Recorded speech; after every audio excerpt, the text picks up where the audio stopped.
Hello students, welcome to this channel.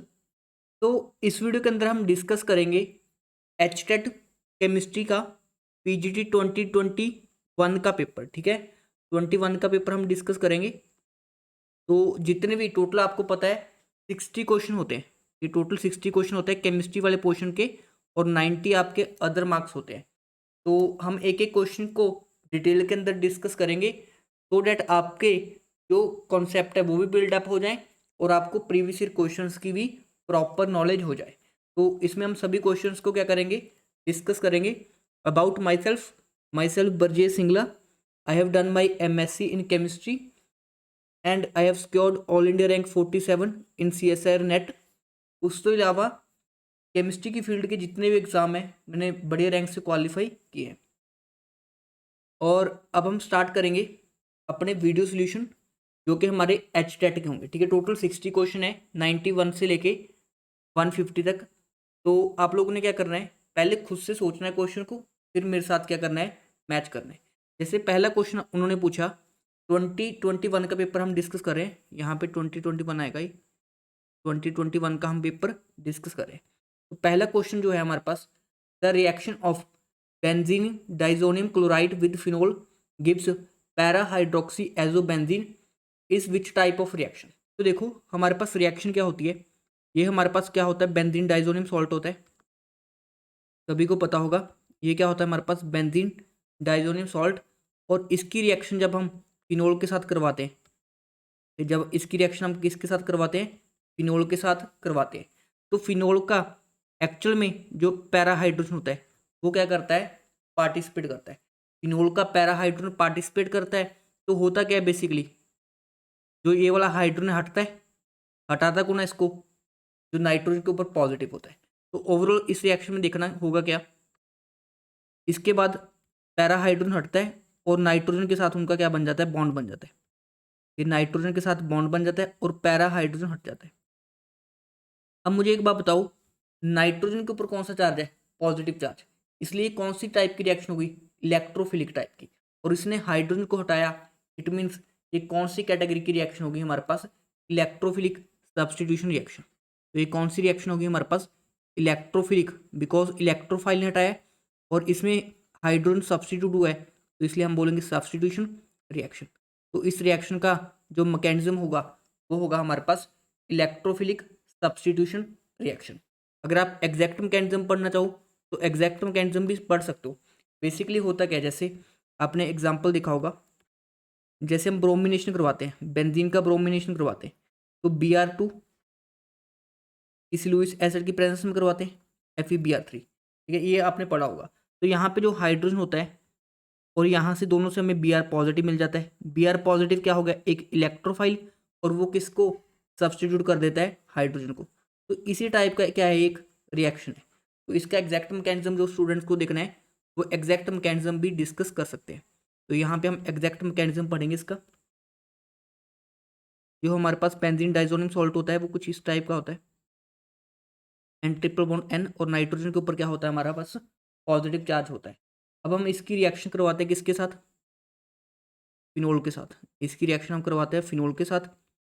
ठीक है ना, तो फिनोल में क्या होता है, रेजोनेटिंग स्ट्रक्चर्स बनते हैं।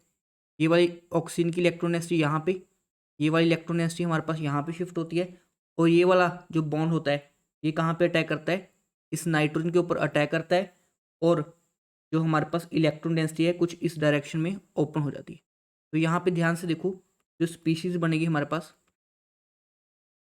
यहाँ पे बेंजीन रिंग, यहाँ पे N डबल बॉन्ड N, और ध्यान से देखो इधर क्या बनेगा, क्योंकि ऑक्सीजन ने अपना लोन पे डोनेट किया है, ऑक्सीजन के ऊपर पॉजिटिव चार्ज, यहाँ पे डबल बॉन्ड बन जाएगा अब।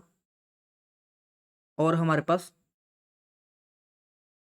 और यहाँ पे तो हमने डबल बॉन्ड तोड़ा है, तो यहाँ जो बॉन्ड होगा हमारा यहाँ पे बन जाएगा, और यहाँ पे क्या होगा, एक हाइड्रोजन, और ये वाला बॉन्ड एज इट इज रह जाएगा।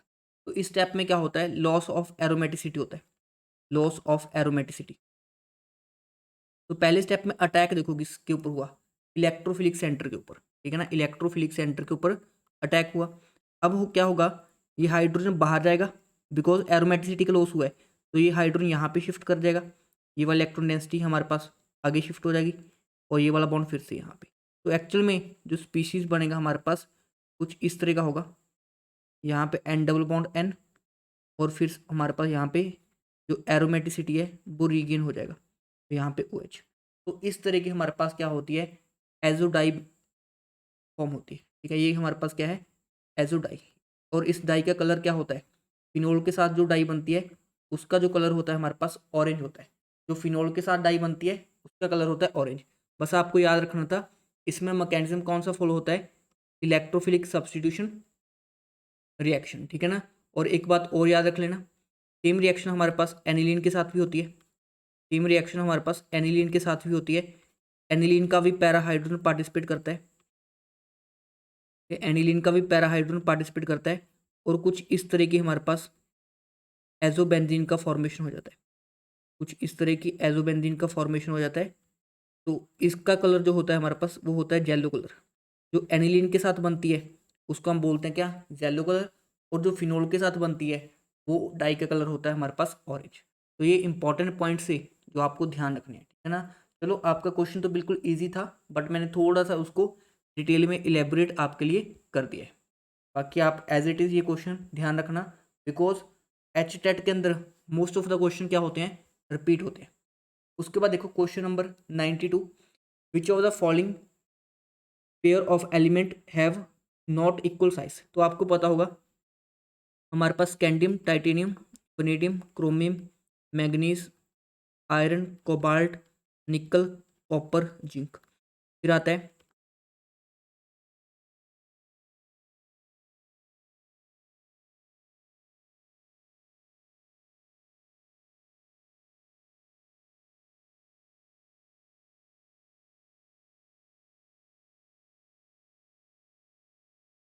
तो देखो ये हमारे पास 3D सीरीज होती है, आप लोगों ने तो याद कर रखी होंगी ट्रिक्स। ये 4D सीरीज होती है और ये 5D सीरीज होती है। तो इन सभी की ट्रिक आपने देख ली हुई। अब आपको पता है इस फैमिली को छोड़ के, ठीक है, स्कैंडियम, यट्रियम और लैंथेनम को छोड़ के, इनमें तो डाउन द ग्रुप जाने पे साइज इंक्रीज होता है, इनमें तो डाउन द ग्रुप जाने पे साइज इंक्रीज होता है। बट बाकी सभी में जो 4D और 5D के मेंबर्स होते हैं, बाकी सभी में 4D और 5D मेंबर्स का साइज क्या रह जाता है, ऑलमोस्ट इक्वल।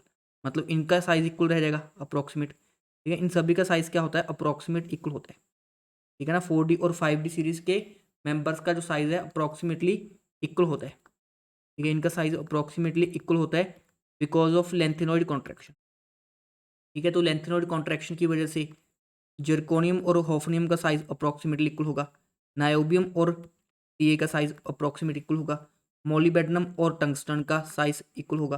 तो इन सभी पेयर्स का इनका इनका अप्रोक्सीमेटली साइज क्या होगा, इक्वल होगा। इसका रीजन होता है हमारे पास लेंथेनॉइड कॉन्ट्रैक्शन। रीजन क्या होता है हमारे पास, लेंथेनॉइड कॉन्ट्रैक्शन। तो लेंथेनॉइड कॉन्ट्रैक्शन की वजह से इन सभी का साइज क्या होता है, इक्वल होता है। तो आपको बताना है कौन सा पेयर का साइज इक्वल नहीं है। तो नायोबियम और ऑस्मियम, देखो इनका साइज इक्वल नहीं है, तो हमारा ऑप्शन फर्स्ट करेक्ट हो गया। इस क्वेश्चन के लिए हमारा फर्स्ट ऑप्शन करेक्ट हो गया, ठीक, बिल्कुल इनका साइज इक्वल नहीं होता। उसके बाद देखो जर्कोनियम और हॉफनियम यहाँ पे पड़ा है, देखो इनका साइज इक्वल है, अप्रोक्सीमेट इक्वल है, ठीक है। प्लेटिनम और प्लेटिनम यहाँ पे पड़े हैं, देखो इनका साइज भी इक्वल है, बिल्कुल सही पेयर है।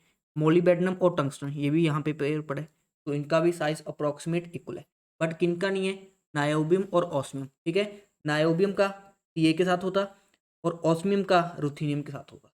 चलो वो तो हमने नॉलेज साइड गेन कर लिया। अभी नेक्स्ट टाइम आपको कोई भी पेयर देगा आप सॉल्व कर दोगे। बस आपको याद क्या होना चाहिए, 3D सीरीज, 4D सीरीज और 5D सीरीज की ट्रिक्स याद होनी कंपलसरी है। क्वेश्चन नंबर 93 डिस्कस करते हैं। आपको बोला है जो 3 नाइट्रो बेंजल्डेहाइड है उसकी रिएक्शन करवाई है SnCl2 और HCl के साथ। तो इसमें कुछ नहीं है, रिडक्शन हो जाता है, ये रिएक्शन तो सिंपल रिडक्शन रिएक्शन है। तो यहाँ पे हमारे पास बेंजल्डेहाइड है और 3 पोजीशन पे इसकी 1 2 3 पोजीशन पे नाइट्रो ग्रुप लगा है और उसकी रिएक्शन करवाई है हमने SnCl2 HCl के साथ। तो आपने ये रिएक्शन पढ़ी होगी, नाइट्रो ग्रुप का रिडक्शन होकर यहाँ पे क्या लग जाएगा, NH2 ग्रुप लग जाएगा। तो नाइट्रो ग्रुप का रिडक्शन होकर हमारे पास यहाँ पे लग जाएगा NH2 ग्रुप, ये एल्डिहाइड एज इट इज रह जाएगा। NO2 का रिडक्शन होकर हमारे पास NH2 यहाँ पे लग जाएगा। तो नाम क्या बन जाएगा इसका, 3 अमीनो बेंजल्डेहाइड। इसका नाम क्या बन जाएगा हमारे पास, 3 अमीनो बेंजल्डिहाइड। तो इस क्वेश्चन के लिए जो हमारा करेक्ट आंसर होगा that is option number third. ये ऑप्शन नंबर थर्ड क्या हो जाएगा, करेक्ट हो जाएगा 3 अमीनो बेंजल्डिहाइड। ये बेंजल्डिहाइड वाला ग्रुप एज इट इज रहता है और नाइट्रो ग्रुप NO2 ग्रुप का रिडक्शन हो जाता है NH2 के अंदर।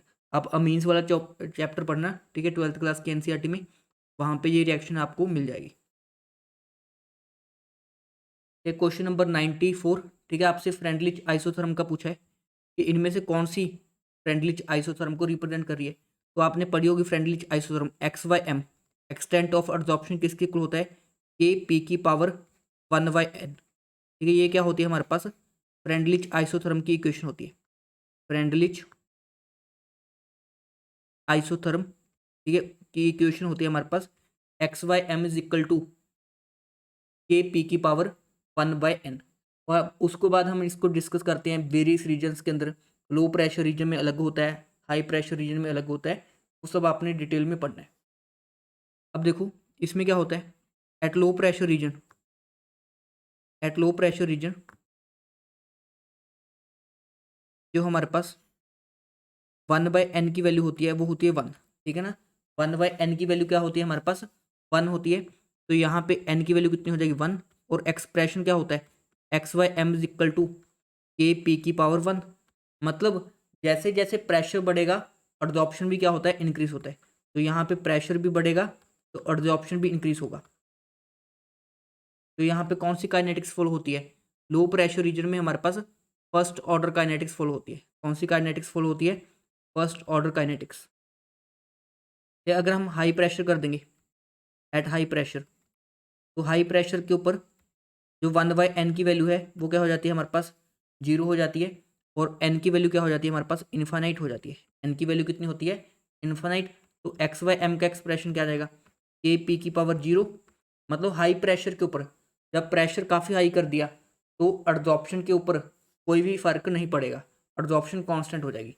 तो इट मीन हाई प्रेशर के ऊपर कौन सी काइनेटिक्स फॉलो होती है, 0 ऑर्डर काइनेटिक्स फॉलो होती है। तो एक बार छोटा सा आप आइडिया देख लिया ना फ्रेंडलिच आइसोथर्म का, वहाँ से आपका क्वेश्चन सॉल्व हो जाएगा। तो इस क्वेश्चन के लिए तो हमारा करेक्ट आंसर है ऑप्शन नंबर 4। उसके बाद एक लैंगम्यूर भी होती है, लैंगम्यूर आइसोथर्म। ये लैंगम्यूर आइसोथर्म की एक इक्वेशन होती है, वो भी याद कर जाना, लैंगम्यूर आइसोथर्म। ये एडिशनल पॉइंट है आपके लिए, इसको भी एक बार नोट कर लो, ठीक है। XYM is equal to AP/1 + BP, ठीक है। ये क्या होती है हमारे पास, लैंगम्यूर आइसोथर्म की इक्वेशन होती है। उसके बाद देखो अगर हम एट लो प्रेशर रीजन बात करें, अगर हमारे पास लो प्रेशर रीजन होगा तो प्रेशर काफ़ी कम होगा। तो 1 + BP को हम अप्रॉक्सीमेटली 1 लिख सकते हैं, बिकॉज प्रेशर काफ़ी कम है। तो ये वाली टर्म क्या हो जाएगी, ये वाली टर्म काफ़ी छोटी हो जाएगी। अगर ये टर्म छोटी हो जाएगी तो अप्रॉक्सीमेटली 1 के इक्वल लिख देंगे। तो XYM किसके इक्वल आ जाएगा, ठीक है। इसको अप्रॉक्सीमेटली 1 के इक्वल लिख दिया तो XYM किसके इक्वल आ गया, AP। मतलब प्रेशर के डायरेक्टली प्रोपोर्शनल है। ये प्रेशर की पावर क्या है, 1 है। तो यहाँ पे भी कौन सी काइनेटिक्स फॉलो हो रही है, फर्स्ट ऑर्डर काइनेटिक्स। तो आपसे पूछेगा लैंगम्यूर आइसोथर्म के लिए XYM की वैल्यू बताओ एट लो प्रेशर रीजन, तो वो वैल्यू क्या आ जाएगी, AP। अगर हम बात करें at high pressure region, at high pressure हमारे पास क्या वैल्यू होगी, तो एट हाई प्रेशर जो 1 + BP में प्रेशर बड़ा हो जाएगा तो ये अप्रॉक्सीमेटली किसके इक्वल हो जाएगा हमारे पास, BP के इक्वल हो जाएगा। बिकॉज प्रेशर काफ़ी बड़ा हो गया तो 1 + BP को हम अप्रॉक्सीमेटली BP लिख सकते हैं। तो यहाँ पे XYM किसके इक्वल आ जाएगा, AP/BP। ये BP से P कट जाएगा तो ये आ जाएगा A/B। तो XYM की वैल्यू क्या आ गई हमारे पास, A/B। मतलब XYM क्या है, कांस्टेंट है यहाँ पे। ये XYM क्या है, कांस्टेंट है। अगर XYM यहाँ पे कांस्टेंट हो जाएगा तो इट मीन्स ये किस ऑर्डर को फॉलो करेगा, 0 ऑर्डर को, ठीक है ना। तो आपसे क्वेश्चन क्या बनेगा, आपसे पूछेगा XYM की वैल्यू बताओ एट हाई प्रेशर लैंगम्यूर के लिए, तो वो आंसर आ जाएगा A/B। अगर लो प्रेशर पे पूछ लिया तो AP आ जाएगा, ठीक है ना। तो दोनों एक्सप्रेशन एडिशनल है। यही तो आपको एक्स्ट्रा पॉइंट्स पता होना चाहिए, जो पेपर में आ चुका है वो भी और जो एक्स्ट्रा पूछ सकता है वो भी, ठीक है ना। तो ये सारे नोट्स आप बना सकते हो अपने एंड पे, जो भी हमारे पास फ्रेंडलिच और लैंगम्यूर का डिस्कशन हो सकता था हमने यहाँ पे डिस्कस कर लिया। उसके बाद देखो जब हमने साइक्लोहेक्सीन का रिएक्शन करवाया है bromine in presence of sunlight, तो हमारे पास प्रोडक्ट क्या बनेगा। तो 95 नंबर क्वेश्चन है। देखो हमने साइक्लोप्रोपीन लिया है, उसका रिएक्शन करवाया है bromine in presence of HNO। तो आप सभी को पता है कितने भी रिएक्शन है हमारी, जितने भी हमारे पास लाइट की प्रेजेंस में प्रेजेंट रिएक्शंस होती हैं हेलोजन्स की, उसमें हमारे पास अलाइलिक सब्स्टिट्यूशन होता है। कौन सा सब्स्टिट्यूशन होता है? Allylic substitution. ये अलाइलिक सब्स्टिट्यूशन का क्या मतलब होता है? ठीक है, अभी तो मैं शॉर्टकट में करवा रहा हूँ इस क्वेश्चन को। जो हमारे पास बेंजीन होता है, चलो मैं इसे बना लेता हूँ, साइक्लो एल्किन, इसकी रिएक्शन हम जब हमने ब्रोमीन HNO के साथ करवाते हैं, तो पहले तो आपको पता है bromine in presence of HNO bromine radical generate करता है। ये अब ये ब्रोमीन रेडिकल किसके साथ जाके कंबाइन होगा? तो जो ये एल्कीन है, इसकी अलाइलिक पोजीशन, ये वाली अलाइलिक पोजीशन होती है। तो अलाइलिक पोजीशन पे हमारे पास क्या होता है? सब्स्टिट्यूशन होता है। तो अलाइलिक पोजीशन पे रेडिकल क्रिएट कर लो और सामने बी आर रेडिकल, तो साथ में जो प्रोडक्ट बन जाएगा हमारे पास ये वाला बन जाएगा। ठीक है, ये वाला क्या बन जाएगा हमारे पास? प्रोडक्ट बन जाएगा। तो इसका नाम करना हो तो कैसे लिखेंगे? 1 2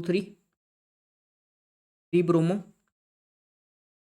साइक्लोहेक्सिन। तो याद रखना, जब भी हेलोजन आ जाए, हेलोजन की रिएक्शन एल्कीन के साथ सनलाइट की प्रेजेंस में हो, तो अलाइलिक सब्स्टिट्यूशन को याद कर लेना। कौन सी सब्स्टिट्यूशन करवानी है? Allylic substitution. ठीक है ना?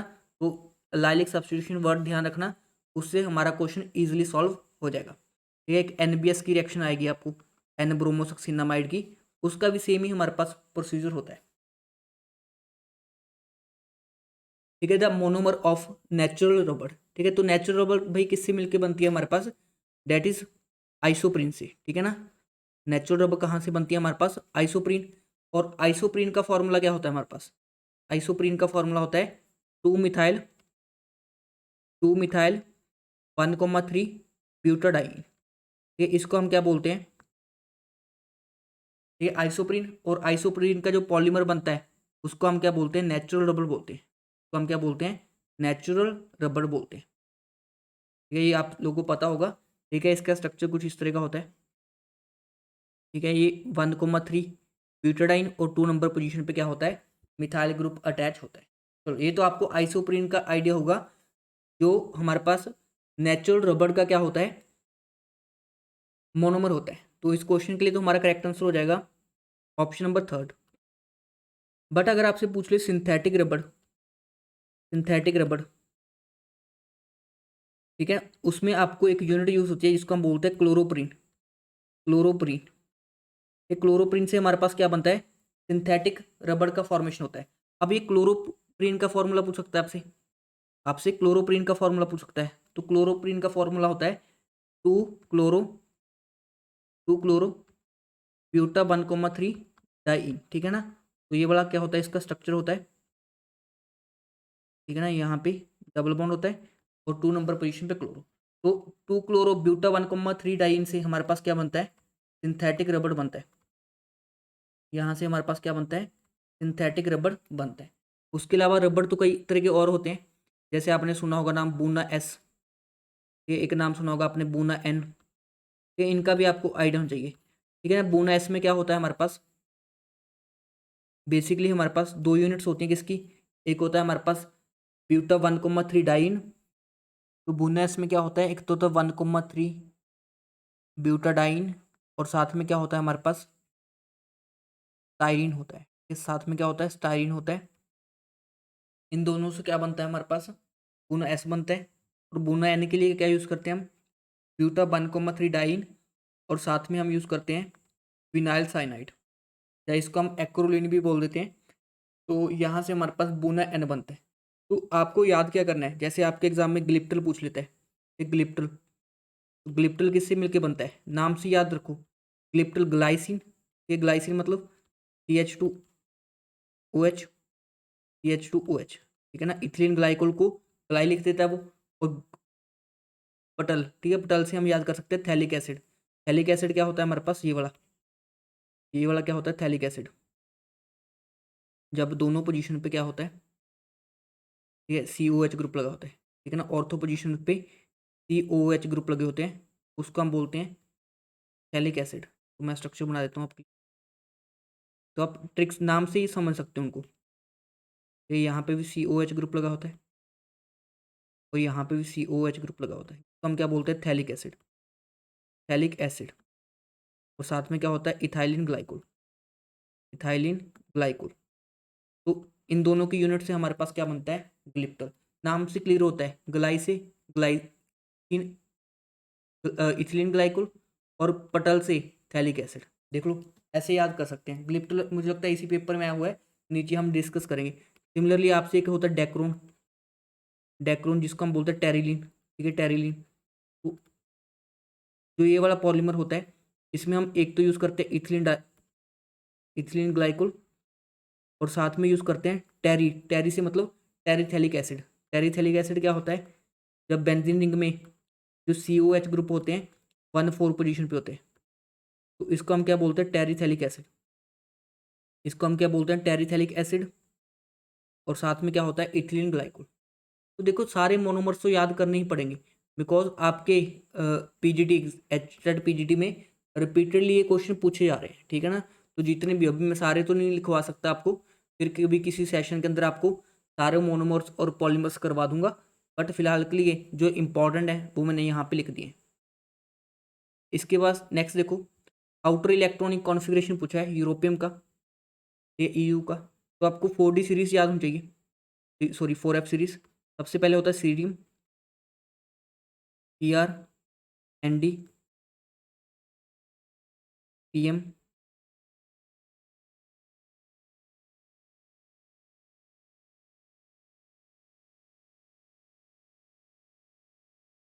ठीक है। ये हमारे पास पूरी सीरीज होती है, मेरे को तो याद है, आपको भी एज इट इज याद होनी चाहिए।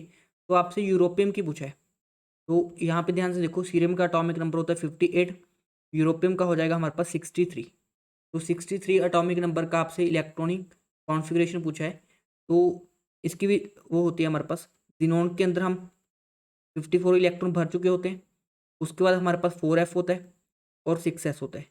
6S के अंदर 2 इलेक्ट्रॉन चले जाते हैं क्योंकि उसकी एनर्जी कम होती है 6S की। तो टोटल 56 इलेक्ट्रॉन भर चुके हैं, तो 7 इलेक्ट्रॉन और भरने हैं, तो यहाँ पे हम क्या भर देते हैं, 7 इलेक्ट्रॉन। तो इसकी इलेक्ट्रॉनिक कॉन्फ़िगरेशन होती है 4F7 6S2, ठीक है ना। ये इंपॉर्टेंट क्वेश्चन है, तो देख लो इसका आंसर क्या बनेगा हमारे पास, 4F7 6S2, ये फर्स्ट ऑप्शन बन जाएगा। ठीक है, उसके बाद जो नेक्स्ट होता है हमारे पास, ये एक्सेप्शन होता है, गैडोलिनियम एक्सेप्शन होता है। इसका एटॉमिक नंबर होता है 64। तो इसकी इलेक्ट्रॉनिक कॉन्फ़िगरेशन होनी क्या चाहिए थी कायदे से, xenon 54, 4F8 and 6S2, but ये कॉन्फ़िगरेशन नहीं होती। जो इसकी कॉन्फ़िगरेशन होती है, जिनोन 54, यहाँ 4F7 ही रह जाता है हाफ फील्ड के कारण, यहाँ पे एक 5D के अंदर एक इलेक्ट्रॉन चला जाता है, और 6S2 एज इट इज रह जाता है। तो ये गैडोलिनियम की इलेक्ट्रॉनिक कॉन्फ़िगरेशन होती है, एक्सेप्शन होती है। इंपॉर्टेंट स्टार मार्क के नोट कर दो, ठीक है। गैडोलिनियम की एटॉमिक नंबर होता है 64, और इसकी ये वाली इलेक्ट्रॉनिक कॉन्फ़िगरेशन होती है। मोस्ट इंपॉर्टेंट है, इसको याद कर लो आप, गैडोलिनियम। उसके बाद देखो, ये हमें कोई रिएक्शन दिया है और इसको बैलेंस करके कॉफिशिएंट्स बताने हैं। इसका कॉफिशिएंट बताना है आपको, I- का, MnO4- का, और H2 का। थोड़ा सा इसको डिस्कस करते हैं, ये सॉल्व भी करना पड़ेगा आई थिंक, तो ट्राई कर लेते हैं एक बार इसको। ठीक है, I- प्लस MnO4- है यहाँ पे, और साथ में वाटर है, और बन क्या रहा है यहाँ से I2 प्लस MnO2, साथ में OH-, ठीक है ना। तो इस वाली रिएक्शन को हमने बैलेंस करना है, ध्यान से समझो। अ, अगर आप इनकी ऑक्सीडेशन स्टेट देखो, यहाँ पे आयोडीन की -1 है, यहाँ पे 0 है, यहाँ पे मैंगनीज +7 में है, और यहाँ पे मैंगनीज +4 में है। उसके बाद चेंज निकाल लो, ठीक है। चेंज कितना आएगा, मैंगनीज के लिए +3 का चेंज आ रहा है, सॉरी 3 का चेंज आ रहा है, और आयोडीन के लिए हमारे पास 1 का चेंज आ रहा है। अब मेथड क्या होता है, रूल क्या होता है, मैंगनीज का जो चेंज है वो हमने आयोडीन के ऊपर लगा देना होता है, और जो आयोडीन का चेंज है वो मैंगनीज के ऊपर लगा देना है। तो अब जो रूल होगा हमारे पास, मैंगनीज में कितने का चेंज होगा, 3 का, तो यहाँ पे 3 लगा देंगे। उसके बाद आयोडीन में कितने का चेंज होगा, 1 का, तो यहाँ पे 1 लगा देंगे। तो जो हमारे पास रिएक्शन बन के आई, ठीक है, 3I- plus MnO4- plus water, और फिर I2, फिर MnO2, और फिर OH माइनस। ठीक है, ये क्या हो गया हमारे पास, इक्वेशन बन के आ गई। अब हमें एक बैलेंस किसको करना है, अभी हमें बैलेंस करना है आयोडीन को। ठीक है ना, आयोडीन यहाँ पे 3 है, यहाँ पे हमारे पास क्या है 2 है। तो मैं क्या करता हूँ, इस वाली पूरी इक्वेशन को मैं मल्टीप्लाई कर देता हूँ 2 से। इस वाली पूरी इक्वेशन को मैं, या इसको ऐसे करते हैं, पहले हम बैलेंस कर लेते हैं।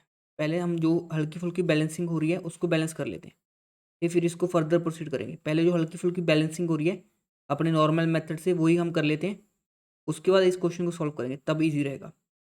ये इस मेथड से थोड़ा लेंथी हो जाएगा। देखो देखो, जैसे हमारे पास आयोडीन इधर कितने हैं, 2 हैं, तो इधर 1 है, तो यहाँ पे तो हम 2 कॉमन सेंस लगा सकते हैं।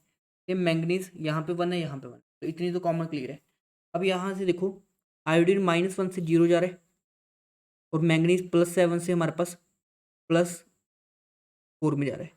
तो चेंज कितने का हो रहा है, मैंगनीज के लिए 3 का चेंज हो रहा है, आयोडीन के लिए 1। तो अब कॉफिशिएंट चेंज कर दो, मैंगनीज का 3 का चेंज हो रहा है, तो आयोडीन के आगे लगा दो, तो 3 × 2 × I माइनस।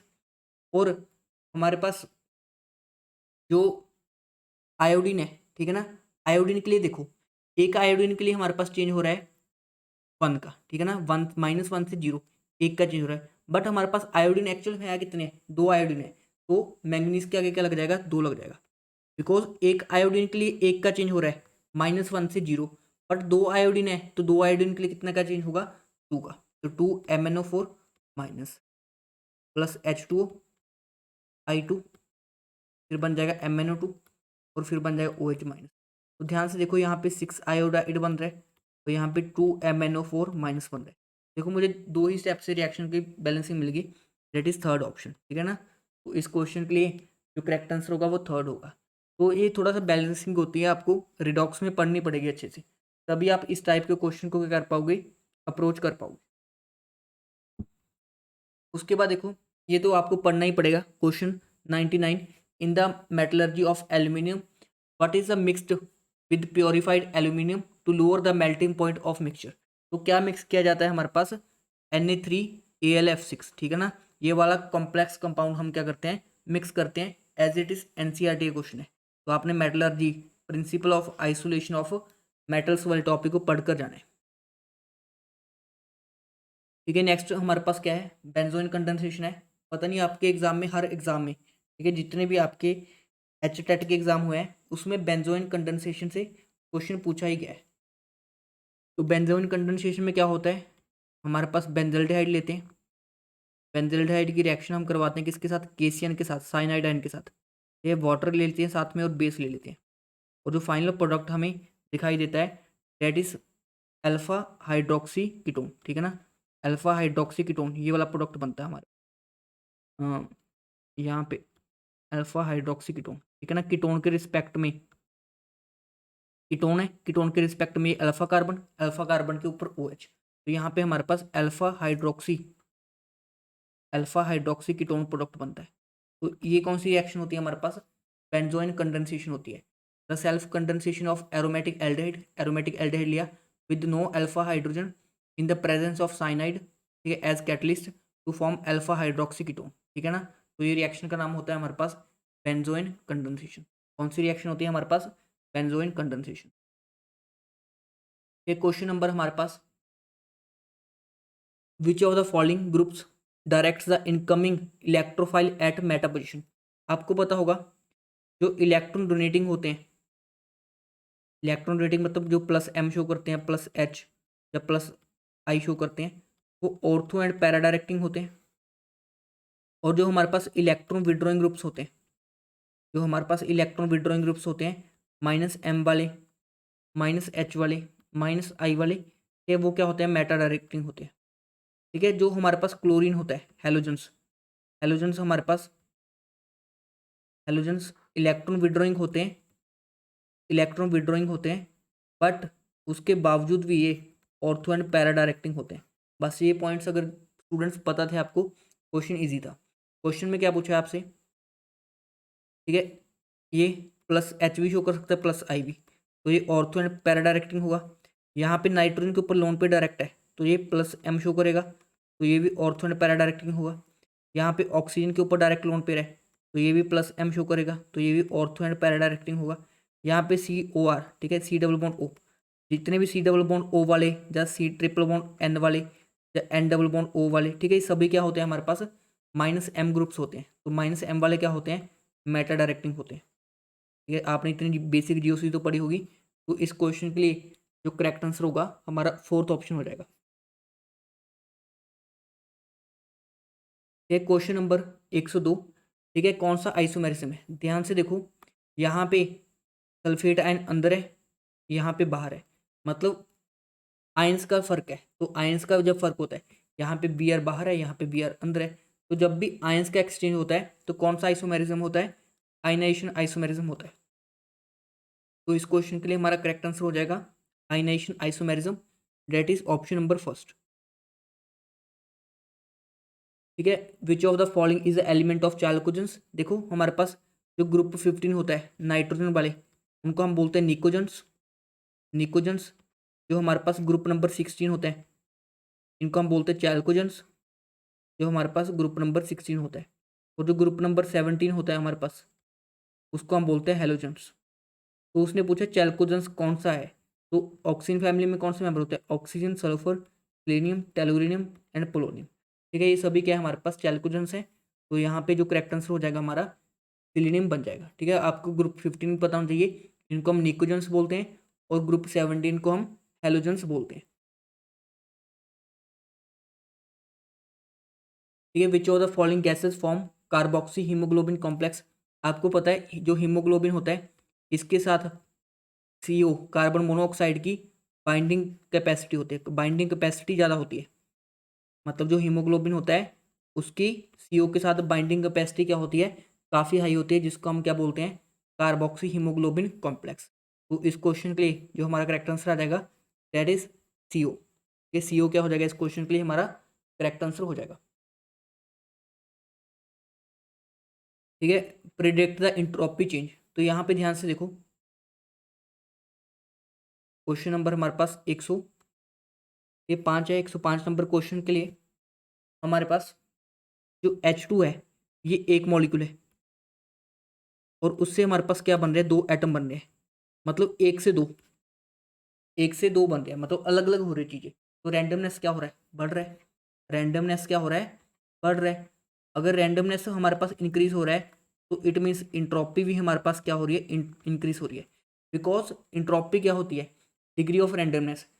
अगर एटम्स बढ़ रहे हैं, ठीक है ना, पहले ये एक एटम है, यहाँ पे देखो, यहाँ पे दो हो गए, तो एक से दो हो गए, इट मीन्स रैंडमनेस बढ़ रही है। रैंडमनेस बढ़ रही है तो इंट्रोपी बढ़ रही है। तो इस क्वेश्चन के लिए करेक्ट आंसर आ जाएगा हमारा ऑप्शन नंबर थर्ड। इस केस में हमारी इंट्रोपी क्या हो रही है, इंक्रीज हो रही है।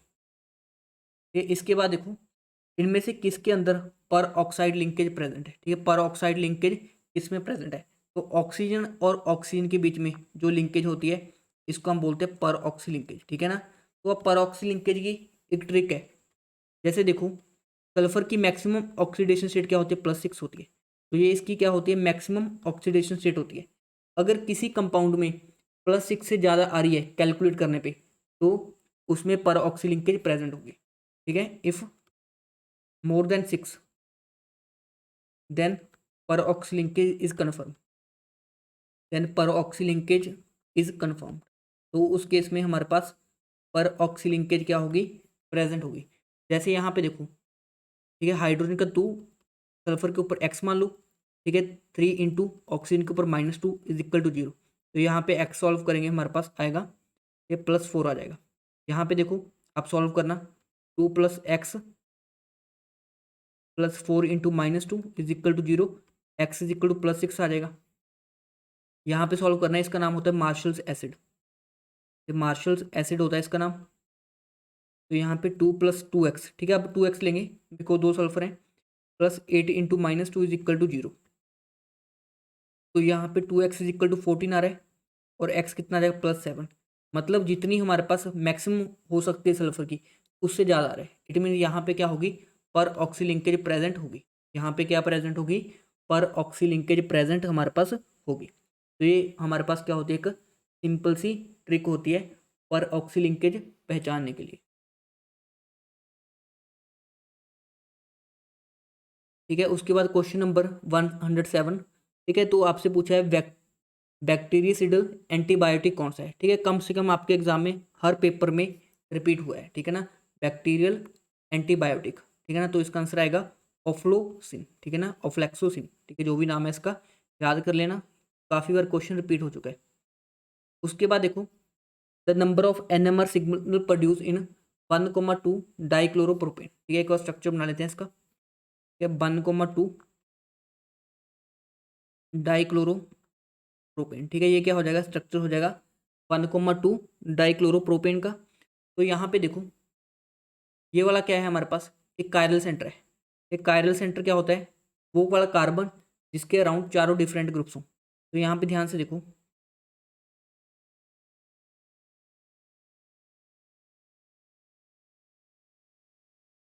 ठीक है ना। तो ये वाला जो सेंटर है, ये वाला सेंटर, इसको हम बोलते हैं कायरल सेंटर।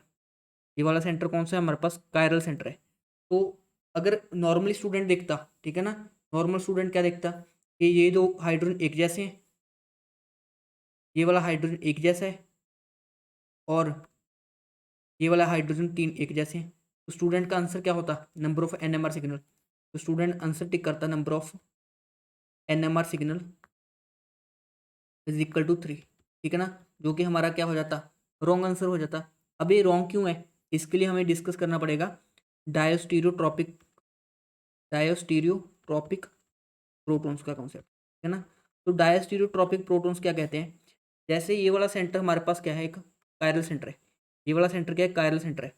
अब कायरल सेंटर के बाद नेक्स्ट दो कार्बन होगा जिसके ऊपर दो हाइड्रोजन होंगे, जिसके ऊपर दो हाइड्रोजन होंगे, वो डिफरेंट सिग्नल देते हैं। मतलब जो नेक्स्ट दो हाइड्रोजन होंगे, ये वाले, ये इस कार्बन के ऊपर दो हाइड्रोजन है, तो इन दोनों का जो सिग्नल होगा हमारे पास वो डिफरेंट होगा, ठीक है। ये वाला सिग्नल और ये वाला सिग्नल दोनों का क्या होगा, डिफरेंट होगा, ठीक है। एक सिग्नल, दो सिग्नल, और एक इसकी वजह से मिलेगा,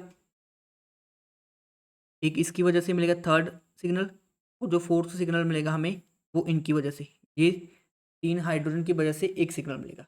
तो चार सिग्नल किसकी वजह से मिल रहे हैं हमें, ये जो चार सिग्नल है हमारे पास, वो मैंने आपको हाइड्रोजन शो कर दिए, ठीक है ना। जो मैंने आपको डिफरेंट हाइड्रोजन शो किए हैं, ये डिफरेंट क्यों है, बिकॉज यहाँ पे कॉन्सेप्ट लग रहा है डायस्टीरियोट्रॉपिक प्रोटॉन्स का। तो यहाँ पे नंबर ऑफ एनएमआर सिग्नल कितने आएंगे, नंबर ऑफ एनएमआर सिग्नल कितने आ जाएंगे हमारे पास, 4 आ जाएंगे, ठीक है ना। तो ये वाला करेक्ट आंसर होगा, ठीक है। तो इसके लिए आपको डायस्टीरियोट्रॉपिक प्रोटॉन्स का कॉन्सेप्ट क्लियर होना कन्फर्म चाहिए। उसके बाद देखो, जिनोन की स्क्वायर पिरामिडल किस में है, ठीक है। बहुत इजी क्वेश्चन है, सभी को बनानी आती होंगी, ठीक है। इसका सेकंड ऑप्शन बन जाएगा, देख लो, जिनोन OF4, ठीक है ना। अगर इसकी हाइब्रिडाइजेशन निकालें, 8+4 / 2, ठीक है ना। 8 क्या होता है, जिनोन के वैलेंस इलेक्ट्रॉन, ऑक्सीजन को कंसीडर नहीं करते, 4 फ्लोरीन है, /2, तो यहाँ पे 6 आ जाएगा। डायरेक्ट नंबर 6 के लिए जो हाइब्रिडाइजेशन होती है sp3d2। अब यहाँ पे देखो, 1 और 4, 5 बॉन्ड्स बने हुए हैं, ठीक है। बॉन्ड पेयर कितने आ जाएंगे, 5 आ जाएंगे। लोन पेयर कितना आ जाएगा, 1 आ जाएगा। तो इसकी अगर हम ज्योमेट्री ड्रॉ करें, xenon fluorine fluorine fluorine fluorine और डबल बॉन्ड के साथ ऑक्सीजन, तो ये जो ज्योमेट्री होती है इसको हम बोलते हैं क्या, स्क्वायर पिरामिडल, ठीक है। इसको हम बोलते हैं स्क्वायर पिरामिडल। तो सेकंड ऑप्शन करेक्ट हो जाएगा। ये क्वेश्चन नंबर हमारे पास 110, ठीक है। ये आपका क्वालिटेटिव एनालिसिस का क्वेश्चन है। ये क्वालिटेटिव एनालिसिस का क्वेश्चन है।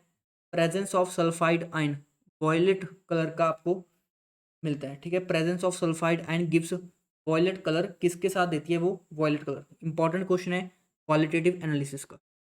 तो ये वाला क्वेश्चन तो वही स्टूडेंट कर सकते हैं जिन्होंने क्वालिटेटिव एनालिसिस, डुमास मेथड, ठीक है ना, जिंदाल मेथड, वो सब अच्छे से पढ़े हैं। आपको बता देता हूँ, जो सल्फाइड आयन होता है, जो हमारे पास लेड एसिडेट होता है, जो हमारे पास लेड एसिडेट होता है, ठीक है, इसके साथ जो कॉम्प्लेक्स देता है वो ब्लैक कलर के पीपीटी देता है।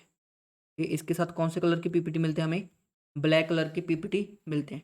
अगर हम बात करें सल्फाइड आयन की, तो एक कॉम्प्लेक्स होता है जिसको हम बोलते हैं क्या, सोडियम नाइट्रोप्रोसाइड, ठीक है, जिसको हम क्या बोलते हैं, सोडियम नाइट्रोप्रोसाइड, Na2FeCN5NO, इसको हम क्या बोलते हैं, सोडियम नाइट्रोप्रोसाइड, ये इसका नाम होता है सोडियम नाइट्रोक्लोराइड। इसके साथ कौन सी कलर की इंडिकेशन देता है, डेट इज़ वॉयलेट कलर की।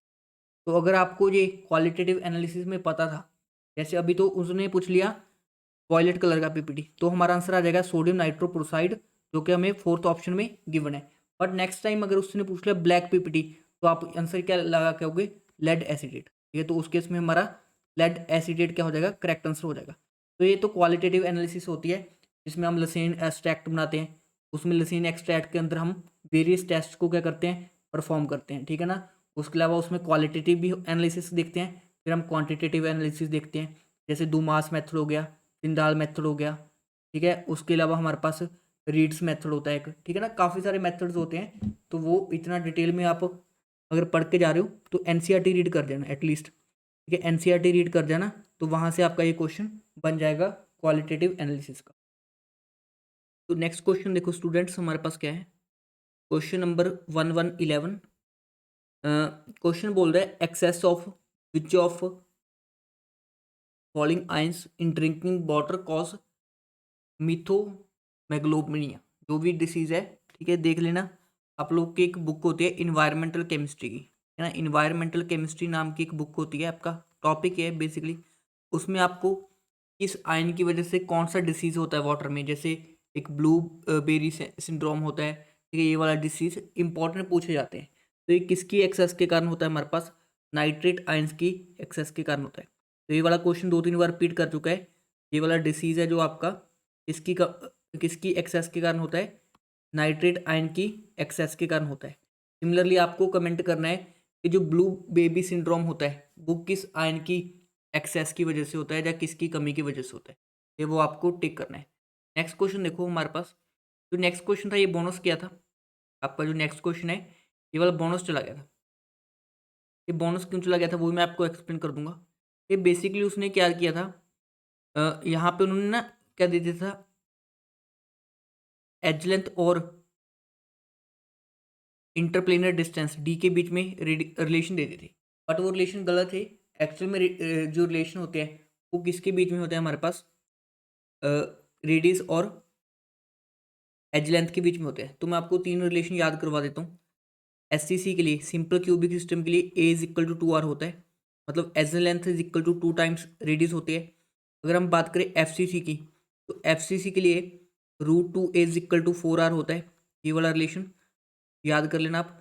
और जो हमारे पास बीसीसी होता है, बीसीसी के लिए √3 ए इज इक्वल टू 4r होता है। ठीक है, ये तीन इंपॉर्टेंट रिलेशन है आपको जो याद होनी चाहिए। तो ये क्वेश्चन तो बोनस है, बिकॉज उसने यहाँ पे डी दे दिया, डिस्टेंस मतलब इंटरप्लेनर डिस्टेंस नहीं, यहाँ पे उसको एक्चुअल में रेडियस देना चाहिए था। तो ये क्वेश्चन तो हमारा बोनस चला गया था। ठीक है, ये वाला क्वेश्चन हमारा बोनस चला गया था, बिकॉज इसमें कोई भी जो रिलेशन है, रिलेशन सही लिखे थे उन्होंने, बट जो उन्होंने गलती कर दी, ठीक है, कि यहाँ पे डी लिख दिया।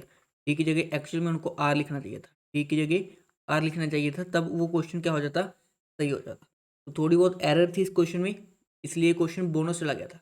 अगर आप आंसर की चेक करोगे तो वहाँ पे आपको ये क्वेश्चन बोनस दिखेगा। तो क्वेश्चन नंबर 113 आपसे पूछा है इंटेंसिव प्रॉपर्टी। ये इंटेंसिव प्रॉपर्टीज कौन सी होती हैं, जो अमाउंट के ऊपर डिपेंड नहीं करती। ये अमाउंट इंडिपेंडेंट, जो अमाउंट के ऊपर डिपेंड ना करें, उनको हम क्या बोलते हैं, इंटेंसिव प्रॉपर्टीज बोलते हैं। जैसे आप मुझे बताओ, इंटरनल एनर्जी है, अब कम खाना खाओगे तो कम एनर्जी होगी, ज़्यादा खाना खाओगे ज़्यादा एनर्जी होगी, तो अमाउंट के ऊपर डिपेंड कर रही है। किसी चीज़ का मास, अमाउंट बढ़ाएंगे तो मास भी बढ़ेगा, वॉल्यूम भी क्या होगा, बढ़ेगा। तो ये सभी क्या है, हमारे पास एक्सटेंसिव प्रॉपर्टीज है। ये सभी क्या है, एक्सटेंसिव प्रॉपर्टीज है। और टेम्परेचर, ठीक है, टेम्परेचर अमाउंट के ऊपर डिपेंड नहीं करता। जैसे आप रोड लो, ये रोड को पूरी को गर्म कर दो, सपोज करो आपने 500 डिग्री सेल्सियस तक रोड को गर्म कर दिया। अब आप इस रोड को तोड़ दो दो हिस्सों में, अब चाहे आप कोई भी हिस्सा लो, कोई भी हिस्सा ले लो, टेम्परेचर आपको 500 डिग्री सेल्सियस ही मिलेगा। ऐसा नहीं है कि रोड को आधा कर दिया, अमाउंट कम कर दिया तो उससे टेम्परेचर चेंज हो जाएगा। टेम्परेचर कॉन्स्टेंट ही रहेगा। इट मीन्स टेम्परेचर अमाउंट के ऊपर डिपेंड नहीं करता। टेम्परेचर क्या हो जाएगा, हमारे पास इंटेंसिव प्रॉपर्टी हो जाएगा। ठीक है, और कौन कौन सी प्रॉपर्टीज इंटेंसिव होती हैं, जो हमारे पास, ठीक है, ई नोट सेल होता है, ये भी इंटेंसिव प्रॉपर्टी होती है। उसके अलावा टेम्परेचर हो गया, डेंसिटी हो गया, ठीक है, मोलैरिटी, मोलैलिटी, ये सभी हमारे पास क्या होती हैं, इंटेंसिव प्रॉपर्टीज़ होती हैं। ये सभी क्या होती हैं, इंटेंसिव प्रॉपर्टीज़ हमारे पास होती हैं। ये सभी क्या है हमारे पास, इंटेंसिव प्रॉपर्टीज़ है। तो ये इंपॉर्टेंट नोट है आपके लिए, ठीक है, लिख लेना साथ में। उसके बाद देखो, आपने अल्काइन का रिएक्शन करवाया ये वाले रिएजेंट के साथ। जो ऊपर वाला रिएजेंट है, ठीक है ना, H2 in presence of platinum barium sulphate, और एक बार आपने सोडियम इन लिक्विड अमोनिया करवाया। तो जो ये रिएक्शंस पढ़ना चाहते हैं सारी, ठीक है ना, एक मैंने लेक्चर ले रखा है ये ऑल नेम्ड रिएक्शन से, वो आपको HTAT की प्ले लिस्ट में मिल जाएगा, तो वहाँ से भी आप कर सकते हो। तो इस रिएजेंट को हम बोलते हैं क्या, रोजरमंड रोजरमंड रिएजेंट। तो रोजरमंड रिएजेंट में हमारे पास क्या बनता है, सिस एल्किन बनता है। तो यहाँ पे जो प्रोडक्ट दिखेगा हमें, आर आर सेम साइड लग जाएंगे और एच एच यहाँ पे लग जाएगा। बेसिकली यहाँ पे होता क्या है, पार्शियल हाइड्रोजनेशन होता है।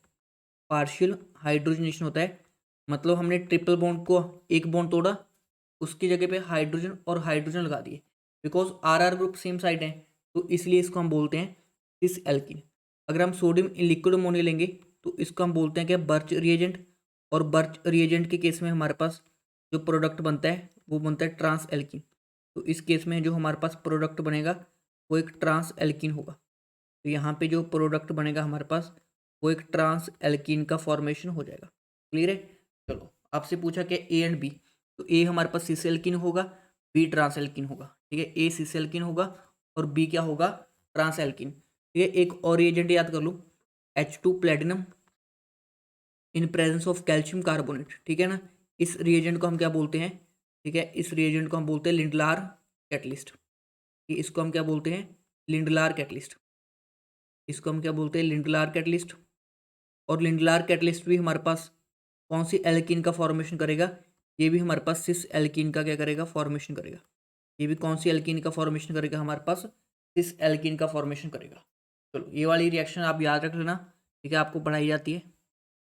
उसके बाद देखो, हमारे पास at constant volume and pressure, ठीक है ना। चलो, मैं ये आपको सारे लॉज ही पढ़ा देता हूँ, ठीक है। जैसे हमारे पास बॉयल्स लॉ होता है, तो बॉयल्स लॉ में क्या होता है हमारे पास, number of moles and temperature क्या होते हैं, कांस्टेंट होते हैं। ये number of moles and temperature constant है, और प्रेशर इनवर्सली रिलेटेड होता है वॉल्यूम के। ये होता है हमारे पास बॉयल्स लॉ, ठीक है। सेकंड होता है चार्ल्स लॉ, ठीक है, चार्ल्स लॉ, ठीक है। चार्ल्स लॉ क्या होता है बेसिकली, ठीक है, आपने देखा होगा पुराने जमाने में राजे महाराजा होते थे, लॉर्ड चार्ल्स, प्रिंस चार्ल्स, ठीक है ना। तो राजे महाराजा क्या करते थे, जनता के ऊपर प्रेशर बना के रखते थे, ठीक है, जनता के ऊपर प्रेशर बना के रखते थे। तो यहाँ पे नंबर ऑफ मोल्स और प्रेशर क्या होते हैं, कांस्टेंट होते हैं। ये कांस्टेंट याद करने की ट्रिक है आपके लिए, यहाँ पे प्रेशर कांस्टेंट होता है। तो यहाँ पे जो वॉल्यूम होता है डायरेक्टली प्रोपोर्शनल टू टेम्परेचर, तो ये क्या होता है हमारे पास, चार्ल्स लॉ होता है। अगर हम बात करें गे लुसैक लॉ की, थर्ड जो हमारे पास लॉ है that is Gay Lussac's law. तो इसके अकॉर्डिंग क्या होता है हमारे पास, नंबर ऑफ मोल्स और वॉल्यूम कांस्टेंट होता है। नंबर ऑफ मोल्स और वॉल्यूम क्या होता है, कांस्टेंट होता है। और pressure is directly proportional to temperature होता है। Pressure is directly proportional to temperature. और लास्ट हमारे पास लॉ कौन सा है, एवोगैड्रो लॉ। एवोगैड्रोस लॉ में क्या होता है हमारे पास, number of moles constant, sorry number of moles नहीं, कांस्टेंट टेम्परेचर एंड प्रेशर होता है। प्रेशर एंड टेम्परेचर क्या होते हैं हमारे पास, कांस्टेंट होते हैं। प्रेशर एंड टेम्परेचर कांस्टेंट होते हैं, और volume is directly proportional to number of moles होता है, ठीक है। ये वाला क्या होता है, रिलेशन होता है। तो आपसे पूछा क्या है, कांस्टेंट वॉल्यूम दिया है, तो कांस्टेंट वॉल्यूम कहाँ पे आ जाएगा, गे लुसैक लॉ में आ जाएगा। तो इस क्वेश्चन के लिए करेक्ट आंसर जो बनेगा हमारा, दैट इज गे लुसैक लॉ। ठीक है, हमने बाकी सारे लॉस को भी क्या कर लिया, साथ में डिस्कस कर लिया। ये क्वेश्चन नंबर हमारे पास 116 है, ठीक है, आपसे शेप पूछा है। तो बहुत ही आसान क्वेश्चन है। अमोनिया का तो मुझे पता है, ठीक है, ये मिल जाएगा। ये अमोनिया की शेप कुछ इस तरह की होती है, ठीक है, ट्राइगोनल पिरामिडल, ठीक है। आई होप आप सभी को बनाने तो आते होंगे। तो फर्स्ट का मुझे पता चल गया कि जो मैच होगा ए का सेकंड के साथ मैच हो जाएगा। तो देखते हैं कौन कौन सा ऑप्शन कट जाता है ए का सेकंड के साथ। लो, फोर्थ ऑप्शन है भाई, ठीक है ना, कुछ भी करना नहीं पड़ा, सिर्फ हमने डायरेक्टली फर्स्ट को मैच किया। अमोनिया का तो सबको पता होता है, ठीक है, पिरामिडल शेप होता है। तो यहीं से हमारा क्या आ गया, करेक्ट आंसर आ गया फोर्थ ऑप्शन। चलो, मैं तो आपको सोल्यूशन दे रहा हूँ, अभी पढ़ाऊंगा। TLF3 में देखो, TLF3 में क्या होगा हमारे पास, ठीक है, क्लोरीन सेंट्रल एटम है, इसकी वैलेंस इलेक्ट्रॉन होता है 7, सराउंडिंग एटम 3 डिवाइड बाई 2। तो इस वैल्यू को कैलकुलेट करेंगे 5 आएगी। 5 का मतलब होता है हमारे पास sp3 हाइब्रिडेशन। तो यहाँ पे बॉन्ड पेयर्स कितने हैं, 3 है। बॉन्ड पेयर्स कितने, 3 है। और इस वाली वैल्यू से माइनस कर देंगे तो लोन पेयर आ जाएंगे 2। तो इसकी शेप जो बनेगी हमारे पास क्लोरीन। ठीक है, लोन पेयर कहाँ पे लगाते हैं हम, लोन पेयर लगाते हैं इक्वेटोरियल पोजीशन पे। ठीक है, ये हमारे पास बेंड्स रूल होता है। बाकी 3 फ्लोरीन हमने लगा दिए। तो ये कौन सी शेप बन गई, इसकी टी शेप बन गई। इसकी कौन सी शेप बन गई हमारे पास, टी शेप बन गई। तो इसका आंसर आ जाएगा हमारे पास टी शेप। उसका SO2 की देखो, SO2 की double bond O double bond O, तो यहाँ पे क्या होता है लोन पेयर। तो इसकी जो शेप बन गई हमारे पास वो बन गई बेंट शेप। तो इसका आंसर आ जाएगा हमारे पास बेंट शेप, जब ये शेप बोल देते हैं इसको। और SF4 की अगर आप शेप बनाओगे तो कुछ इस तरह की होती है। ये सल्फर, 4 बॉन्ड्स होते हैं, फ्लोरीन फ्लोरीन फ्लोरीन, और यहाँ पे फ्लोरीन और एक लोन पेयर। और इस शेप को हम क्या बोलते हैं, सीसो, सीसो शेप बोलते हैं। ठीक है ना। तो इसका आंसर आ जाएगा हमारे पास फर्स्ट वाला। क्या मैच कर लेना, सारे मैच हमारे पास फोर्थ ऑप्शन के अंदर बन रहे हैं। फोर्थ ऑप्शन क्या हो जाएगा, करेक्ट हो जाएगा। ये मोनोमर ऑफ ग्लिप्टल ऊपरी बता चुका हूँ आपको। ग्लिप्टल का मोनोमर क्या होता है, GLY और पटल। ठीक है ना। इससे आ जाएगा इथाइलिन ग्लाइकोल, इससे आ जाएगा इथाइलिन ग्लाइकोल, और इससे आ जाएगा थैलिक एसिड। है ना। तो इन दोनों से मिलके क्या बनता है हमारे पास, ग्लिप्टल बनता है। ठीक है ना। इथिलीन ग्लाइकोल क्या होता है, CH2 OH OH, और साथ में हमने ले लिया थैलिक एसिड। तो साथ में हमारे पास थैलिक एसिड। ठीक है, ये होता है हमारे पास थैलिक एसिड। जब 1 और 2 पोजीशन पे क्या लगे होते हैं, COH ग्रुप लगे होते हैं। चलो ठीक है। फिनोल और फॉर्मेल्डिहाइड, फिनोल फॉर्मेल्डिहाइड रेजन में यूज होते हैं। इथाइलिन ग्लाइकोल एंड थैलिक ये हमारे पास ग्लिप्टल के अंदर यूज होते हैं। ठीक है। स्टाइरिन +1,3 ब्यूटाडाइन ये हमारे पास यूज होता है बुनेस के अंदर। ये बुनेस के अंदर यूज होता है। इथाइलिन ग्लाइकोल प्लस टेरिथैलिक एसिड ये हमारे पास यूज होता है डेक्रोन के अंदर। डेक्रोन बोल दो, या टेरिलीन बोल दो उसको। ठीक है ना, उसके अंदर हमारे पास यूज होता है। तो ये सारे जो आपको मोनोमर्स है वो याद कर लेने। ये मोनोमर सारे याद होंगे तो पॉलीमर तो आप बता ही दोगे। ठीक है, इसमें KP और KC में क्या रिलेशन है, तो यहाँ पे ध्यान से देखो। डेल्टा NG फाइंड आउट कर लो। डेल्टा NG क्या होते हैं, मोल्स ऑफ प्रोडक्ट। ये सिर्फ गैसेस कंसिडर करने होते हैं, माइनस मोल्स ऑफ रिएक्टेंट। तो यहाँ पे देखो इसके 2 मोल्स और इधर 2 और एक 3। ठीक है ना। तो डेल्टा NG की वैल्यू कितनी आ जाएगी हमारे पास, प्रोडक्ट में 2 साइड और रिएक्टेंट में 3 है टोटल। तो डेल्टा NG की वैल्यू आ जाएगी -1। और हमारे पास रिलेशन क्या होता है, KP is equal to KC RT की पावर डेल्टा NG। ठीक है, ये हमारे पास रिलेशन होता है। तो KP is equal to KC RT की पावर -1। ये -1 नीचे आ जाएगा तो KP is equal to KC/RT। ये बन जाएगा हमारे पास रिलेशन, जो कि हमें थर्ड ऑप्शन के अंदर गिवन है। तो ये वाला ऑप्शन हमें थर्ड ऑप्शन के अंदर गिवन है। तो इस क्वेश्चन के लिए हमारा करेक्ट आंसर हो जाएगा थर्ड ऑप्शन। ठीक है, क्वेश्चन नंबर 119। ठीक है, हमारे पास इलेक्ट्रॉन फिलिंग के कुछ रूल्स होते हैं। ठीक है, इलेक्ट्रॉन फिलिंग के कुछ रूल्स होते हैं। उनमें से कौन कौन से रूल होते हैं, Pauli exclusion principle, of principle और Hund's rule of maximum multiplicity. तो तीनों रूल्स क्या होते हैं, पहला होता है हमारे पास पॉली एक्सक्लूजन प्रिंसिपल। ये पॉली एक्सक्लूजन प्रिंसिपल क्या बोलता है, no two electron have same set of all 4 quantum numbers. ठीक है, ये कौन बताता है हमें, ये पॉली एक्सक्लूजन प्रिंसिपल बताता है। ठीक है, उसके बाद ऑफ प्रिंसिपल क्या बताता है कि electrons are filled in orbitals, electrons are filled in orbitals in increasing order of energy. ठीक है, इंक्रीजिंग ऑर्डर ऑफ एनर्जी के अंदर हमारे पास इलेक्ट्रॉन्स की फिलिंग करेंगे ऑर्बिटल्स के अंदर। ठीक है, हुंस रूल क्या बोलता है, pairing will not start, pairing will not start until each orbital contain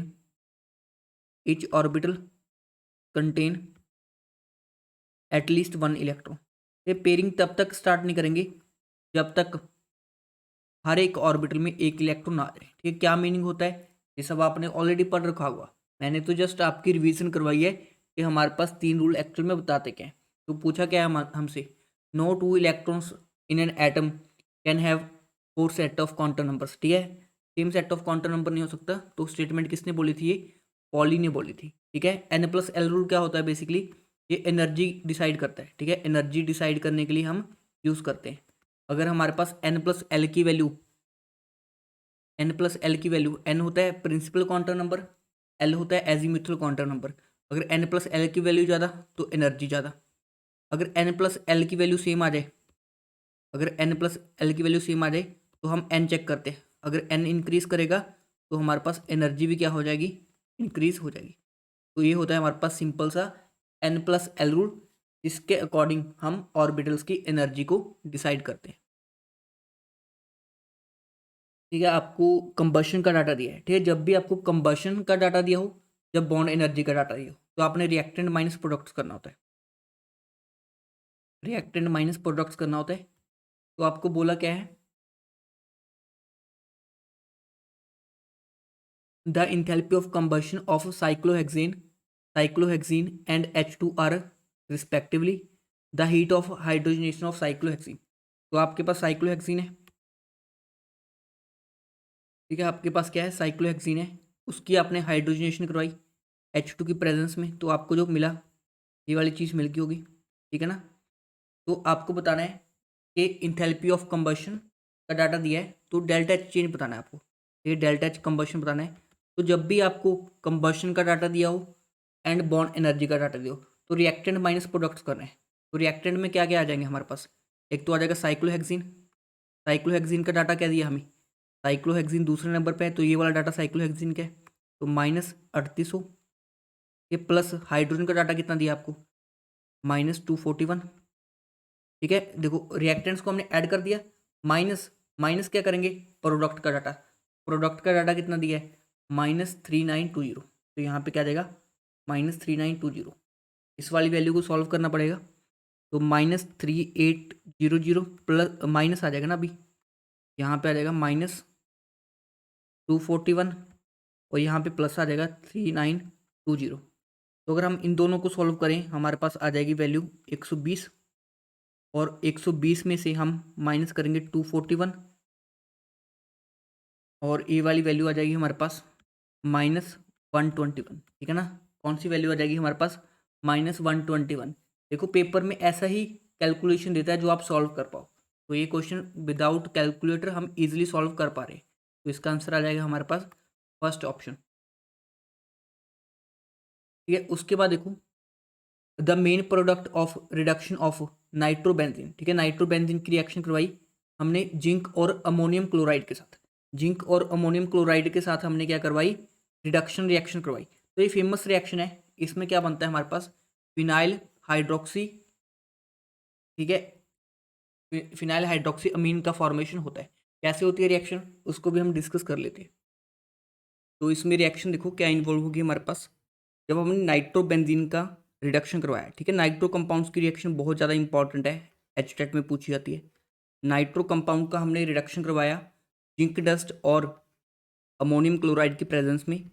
तो यहाँ पे बेसिकली क्या होता है, रिडक्शन होके हमारे पास हाइड्रोक्सल अमीन का फॉर्मेशन होता है। तो ये वाली रिडक्शन रिएक्शन होती है, यहाँ पे NH OH का फॉर्मेशन हो जाता है, इसको हम बोलते हैं हाइड्रोक्सल अमीन। तो इसका अगर हमने नाम करना हो तो नाम क्या हो जाएगा इसका हमारे पास, ये इसका नाम क्या हो जाएगा, फिनाइल हाइड्रोक्सल अमीन, ठीक है। ये लिख सकते हैं हम। तो इसका नाम हो जाएगा हमारे पास फिनाइल हाइड्रोक्सल अमीन। तो ये वाली रिएक्शन आपको NCERT बुक में मिल जाएगी, या आप कोई भी बुक पढ़ रहे हो, आपके पास कोई भी बुक है उसमें अमीन्स वाला टॉपिक हुआ, उसमें ये वाली रिएक्शन आपको मिल जाएगी। तो इस क्वेश्चन के लिए हमारा करेक्ट आंसर होगा ऑप्शन नंबर सेकंड, ठीक है। उसके बाद देखो हमारे पास क्या बोल रहा है, the reaction to obtain benzaldehyde from toluene by chromyl chloride. तो इस रिएक्शन का फेमसली नाम होता है हमारे पास इटार्ड रिएक्शन, ठीक है। इटार्ड रिएक्शन में बेसिकली होता क्या है, हम टॉलिन लेते हैं, टॉलिन की रिएक्शन का हम करवाते हैं क्रोमाइल क्लोराइड के साथ। क्रोमाइल क्लोराइड का फॉर्मूला होता है TrO2 Cl2 in presence of carbon disulphide as solvent और बाद में हम क्या करवा देते हैं, हाइड्रोलिसिस। तो जो फाइनल प्रोडक्ट बनता है हमारे पास, वो हमारे पास बेंजल्डेहाइड होता है। तो इस रिएक्शन को हम क्या बोलते हैं, इटार्ड रिएक्शन बोलते हैं। फिर गेटरमैन कोच रिएक्शन में क्या होता है, हम बेंजीन का रिएक्शन किसके साथ करवाते हैं, CO प्लस HCl के साथ इन प्रेजेंस ऑफ एनहाइड्रस AlCl3। और जो हमारे पास प्रोडक्ट मिलता है इस केस में भी हमारे पास बेंजल्डेहाइड प्रोडक्ट मिलता है। तो ये कौन सी रिएक्शन होती है हमारे पास, Gattermann Koch reaction. HVZ reaction में क्या होता है हमारे पास, कोई कार्बोक्सिलिक एसिड होता है, कोई कार्बोक्सिलिक एसिड होता है, उसकी रिएक्शन हम करवाते हैं ये हेलोजन के साथ इन presence of red phosphorus. Red phosphorus plus halogen के साथ रिएक्शन होती है और बाद में हम हाइड्रोलिसिस कर लेते हैं। तो यहाँ पे जो अल्फा कार्बन होता है, ये अल्फा कार्बन से हाइड्रोजन हटके उसकी जगह पे हेलोजन लग जाता है। तो यहाँ पे जो प्रोडक्ट बनता है CH Br C double bond OOH। इस रिएक्शन को हम अल्फा हेलोजिनेशन बोल देते हैं। तो ये कौन सी रिएक्शन होती है हमारे पास, HVZ रिएक्शन, जिसको हम हेल बुल्हार्ड जिलेंस्की रिएक्शन बोलते हैं। ठीक है, तो इस क्वेश्चन के लिए तो हमारा करेक्ट आंसर हो जाएगा इटार्ड रिएक्शन। बट आप सभी को सारी रिएक्शन याद करनी है। ठीक है, सारी रिएक्शंस ही आपको याद होनी चाहिए, जितनी भी हमारे पास नेम्ड रिएक्शंस होती हैं। तो ये वाली हमारे पास इटार्ड रिएक्शन होती है। इसमें टॉलिन का ऑक्सीडेशन हो जाता है बेंजल्डेहाइड के अंदर इन the presence of chromyl chloride. ठीक है, क्रोमाइल क्लोराइड में एक कॉम्प्लेक्स भी बनता है। मैं थोड़ा सा आपको आइडिया देता हूँ। ठीक है, तो पहले टॉलिन की रिएक्शन हम किसके साथ करवाते हैं, TrO2Cl2 in presence of CS2। तो हमारे पास एक क्रोमाइल कॉम्प्लेक्स बनता है कुछ इस टाइप का। ठीक है, यहाँ पे होता है CHO CrO। ठीक है, यहाँ पे हमारे पास OCrO और यहाँ पे H, ये Cl। ठीक है, और इसका ट्वाइस। ठीक है, इस तरह का हमारे पास क्या बनता है, क्रोमाइल कॉम्प्लेक्स बनता है। ठीक है, इसको हम क्या बोलते हैं, क्रोमाइल कॉम्प्लेक्स। और इसकी जब हम हाइड्रोलिसिस करवाते हैं तब हमारे पास क्या बनता है, इसके बाद हमारे पास बनता है टॉलिन, सॉरी बेंजल्डेहाइड। क्लियर है, तो ये आपको पता होना चाहिए। इसमें बीच में एक इंटरमीडिएट बनता है जिसको हम बोलते हैं क्रोमाइल कॉम्प्लेक्स। उसके बाद देखो हमारे पास क्वेश्चन है, iodide of which of the following is most covalent. तो कोवलेंट करेक्टर इसे आयनिक बॉन्ड में बताने के लिए हम यूज़ करते हैं फजांस रूल। तो यहाँ पे हम कौन सा रूल यूज़ करते हैं, फजांस रूल यूज़ करते हैं। तो फजांस रूल के अकॉर्डिंग हमारे पास क्या होता है, कोवलेंट करेक्टर के लिए, कोवलेंट करेक्टर के लिए क्या क्या कंडीशन होती है। तो कोवलेंट करेक्टर के लिए कटायन की क्या कंडीशन होती है और अनायन की क्या कंडीशन होती है।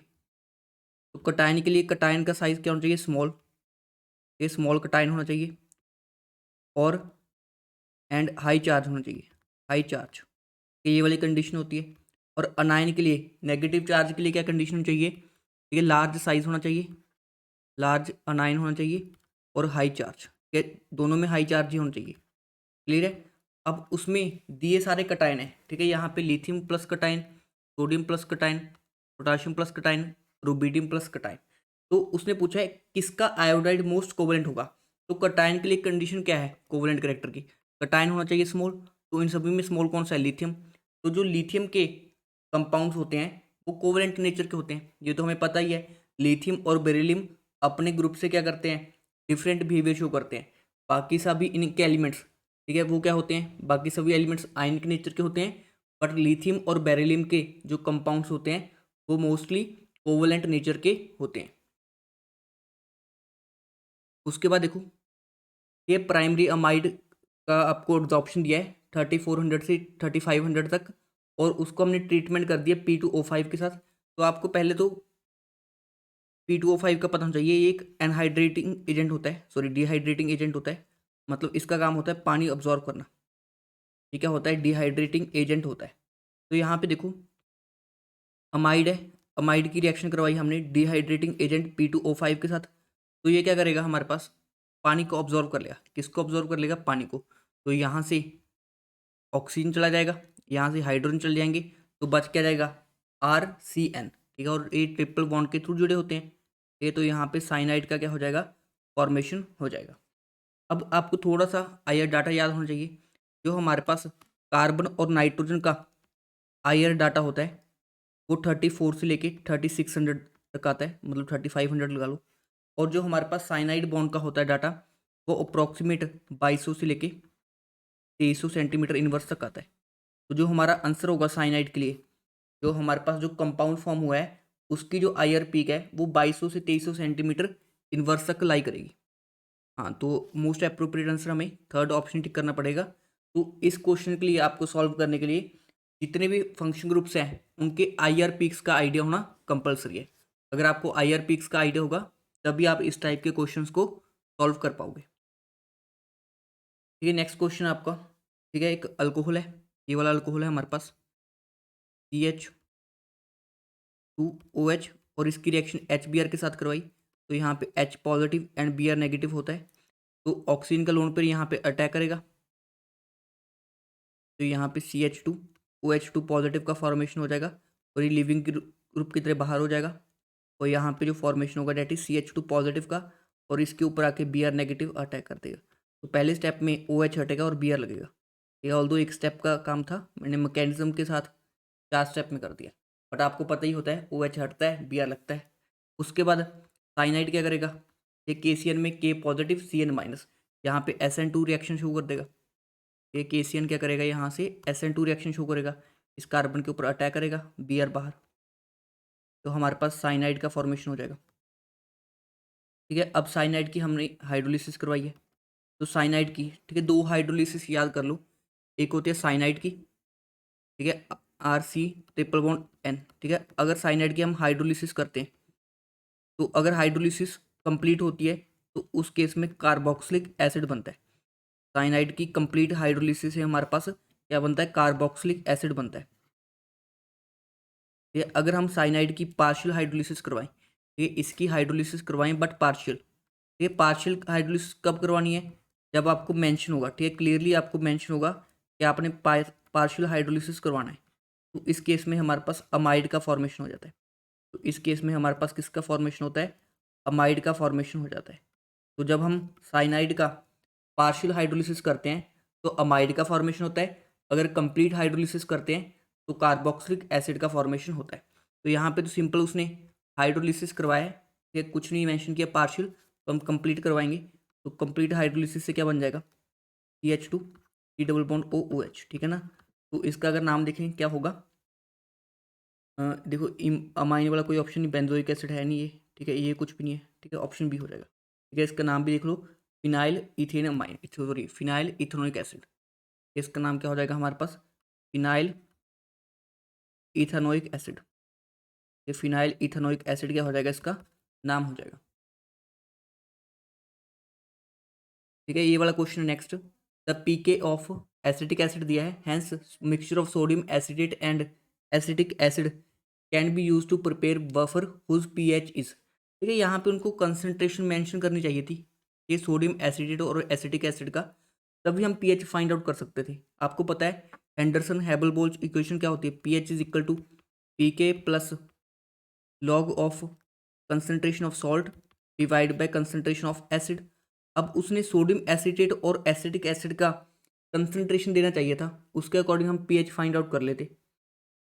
तो देखो मैं एक वे से हम कर सकते हैं, सोच सकते हैं क्वेश्चन, ठीक है कैसे, हाँ ऐसे सोच सकते हैं कि हमारे पास जो सोडियम एसिटेट और एसिटिक एसिड मतलब एसिडिक बफर है, तो एसिडिक बफर की pH <7 होगी। ठीक है, और क्योंकि pH में क्या है pK प्लस है, pK की वैल्यू क्या है 4.75, तो इसमें कुछ ऐड ही होगा, ये 4.75 में कुछ ऐड ही हो रहा है, तो 0 से 4.75 तक तो कोई चांस ही नहीं है, क्योंकि हमारे पास क्या है 0 से तो आ नहीं सकती, कभी भी वैल्यू 4.75 में से कुछ ऐड करेंगे तो वैल्यू कम तो हो नहीं सकती, तो 0 से 4.75 तो नहीं हो सकता। उसके बाद और कौन सा ऑप्शन कट जाएगा, 1 से भी नहीं हो सकता क्योंकि वैल्यू 4.75 से प्लस ही होगी, तो ये दोनों ऑप्शन कट गए। ठीक है, 3.75 से 5.75, ठीक है बिल्कुल हो सकती है ये रेंज। उसके बाद देखो हमारे पास ये बफर कौन सा है, एसिडिक बफर है, तो pH तो लेस देन 14 आना चाहिए। तो इसके अकॉर्डिंग जो मोस्ट अप्रोप्रिएट आंसर उन्होंने दिया था वो थर्ड ऑप्शन था, बट इस क्वेश्चन को अभी मैं होल्ड के लिए छोड़ रहा हूँ। ठीक है, मेरे को ये समझ नहीं आ रहा कि एक्चुअल में सॉल्व कैसे होगा ये, क्योंकि आपको डाटा गिवन होना चाहिए था सोडियम एसिटेट और एसिटिक एसिड का। तो अभी तो मैं इस क्वेश्चन को नहीं कर पा रहा, ठीक है, बाद में हम डिस्कस कर लेंगे। उसके बाद देखो हमारे पास SN2 की रिएक्टिविटी का ऑर्डर पूछा है। तो SN2 की रिएक्टिविटी का ऑर्डर क्या होगा हमारे पास? SN2 की रिएक्टिविटी होती है inversely proportional to steric hindrance. तो स्टेरिक हिंड्रेंस के इन्वर्सली प्रोपोर्शनल होती है। और आप सभी को पता होगा SN2 की रेट कहाँ पे ज़्यादा होती है? 1 डिग्री अल्काइल लाइड में, फिर 2 डिग्री में, फिर 3 डिग्री में। तो ये हमें पता है। तो देखो पहला ऑप्शन तो कट ही गया, यहाँ पे 3 डिग्री है, इसकी हाईएस्ट कैसे हो जाएगी?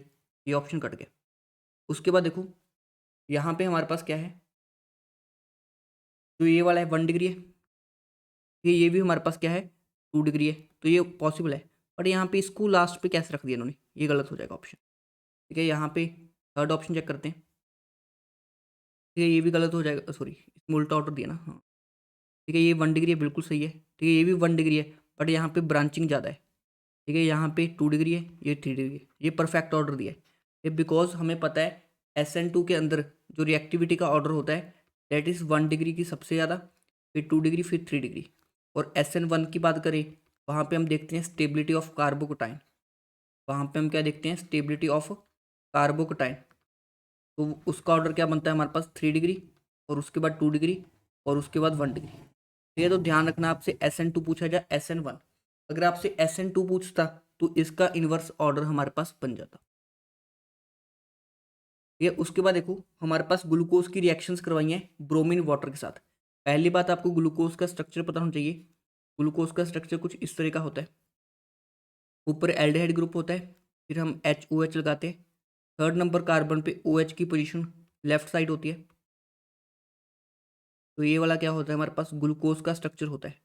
तो उसकी हमें काफ़ी सारी रिएक्शन पता होनी चाहिए। ये मैं आपके साथ सारी रिएक्शन अभी डिस्कस कर देता हूँ, बिकॉज बाद में आप इनको रिवाइज करोगे तो आपको ईजिली क्वेश्चन सॉल्व हो जाएंगे। ये जितनी भी इसकी रिएक्शन है ग्लूकोज की, सबसे क्वेश्चन आते हैं, तो हम सारी रिएक्शन को एक ही जगह डिस्कस कर लेते हैं। तो इसकी पहली रिएक्शन जो हमें डिस्कस करनी है that is reaction with HI। क्या आपको सिंपल HI दे सकता है, रेड फॉस्फोरस HI दे सकता है, कुछ भी, ये दोनों में से कुछ भी दे सकता है, रेड फॉस्फोरस प्लस HI। तो इस केस में रिडक्शन हो जाता है और N हेक्सेन बनता है 1 2 3 4 5 6।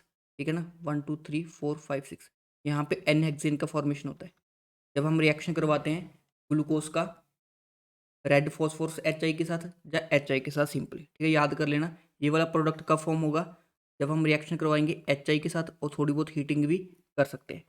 उसके बाद देखो अगर हम इसका रिएक्शन करवाते हैं ब्रोमीन वाटर के साथ, ठीक है ना, ब्रोमीन वाटर के साथ जब इसका रिएक्शन करवाएंगे, तो जब ब्रोमीन वाटर के साथ करवाते हैं तो ऊपर वाला जो एल्डिहाइड होता है, ठीक है, सिर्फ ऊपर वाला एल्डिहाइड क्या हो जाता है, ऑक्सीडाइज हो जाता है। ऊपर वाला एल्डिहाइड ऑक्सीडाइज होकर क्या देगा, कार्बोक्सिलिक एसिड देगा। तो यहाँ पे COH, बाकी सारा पार्ट एज इट इज रह जाता है।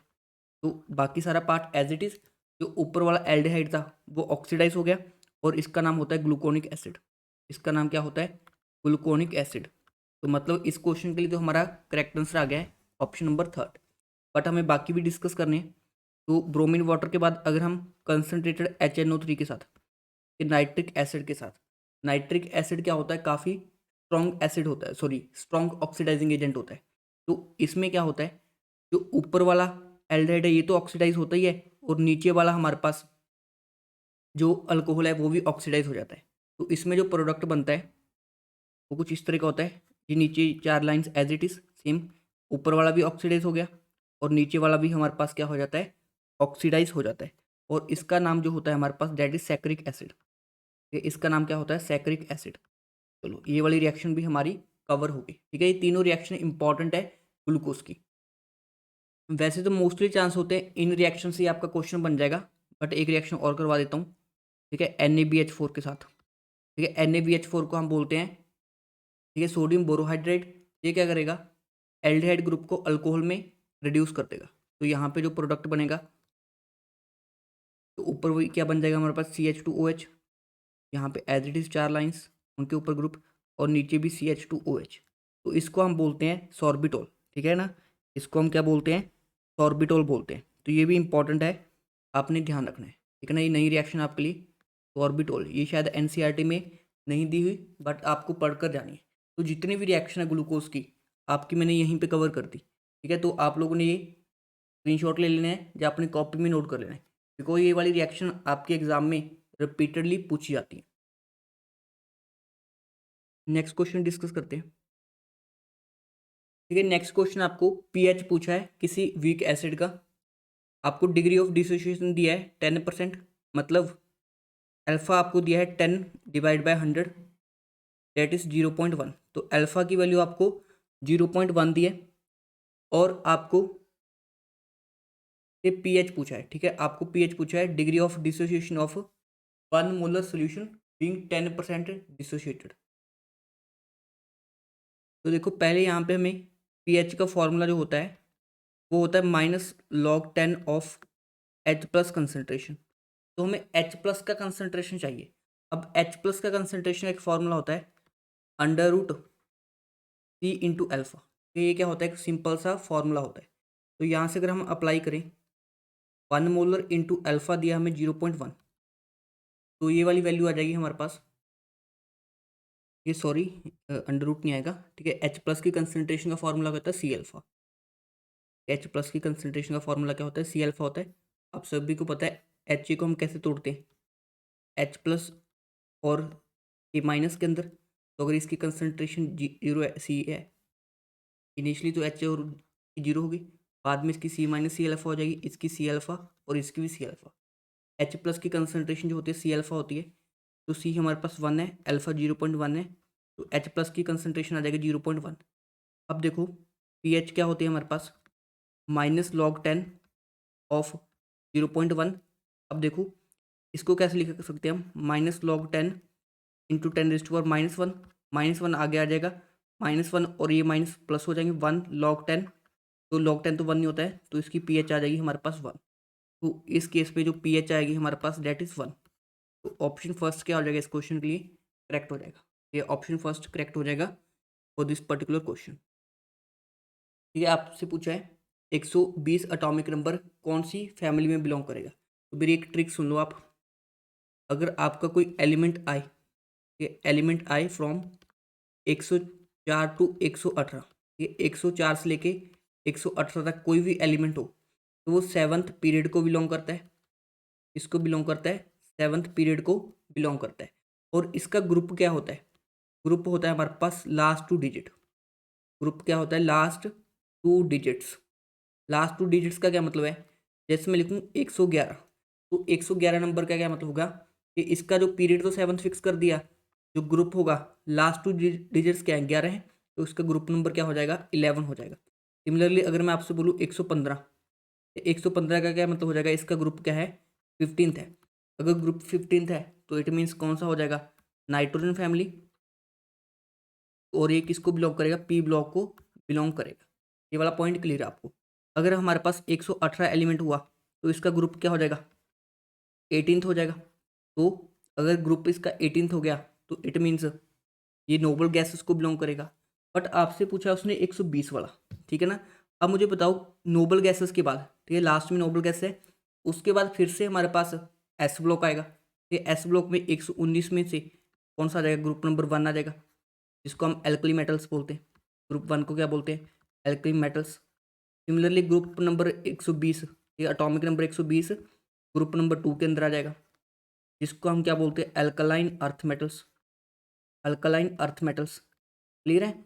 तो आपसे पूछा कौन सा है, 120 वाला, तो 120 वाला कहाँ पे आएगा, अल्कलाइन अर्थ मेटल्स में आ जाएगा। ठीक है, अगर आपसे पूछ लेता है 117 वाला, ठीक है, 117 वाला किस फैमिली को बिलोंग करेगा, तो वो आ जाएगा हमारा हेलोजन फैमिली को। ठीक है ना, 117 वाला। एल्कली मेटल वाला 119 वाला किसको बिलोंग करेगा, एल्कली मेटल्स को। 118 वाला किसको बिलोंग करेगा, नोबल गैसेस को। 120 वाला किसको बिलोंग करेगा, एल्कलाइन अर्थ मेटल्स को। तो जिस टाइप के क्वेश्चन पूछ सकते हैं, पूरा कॉन्सेप्ट मैंने आपको समझा दिया। ठीक है, उसके बाद देखो 75% रिएक्शन है फर्स्ट ऑर्डर की।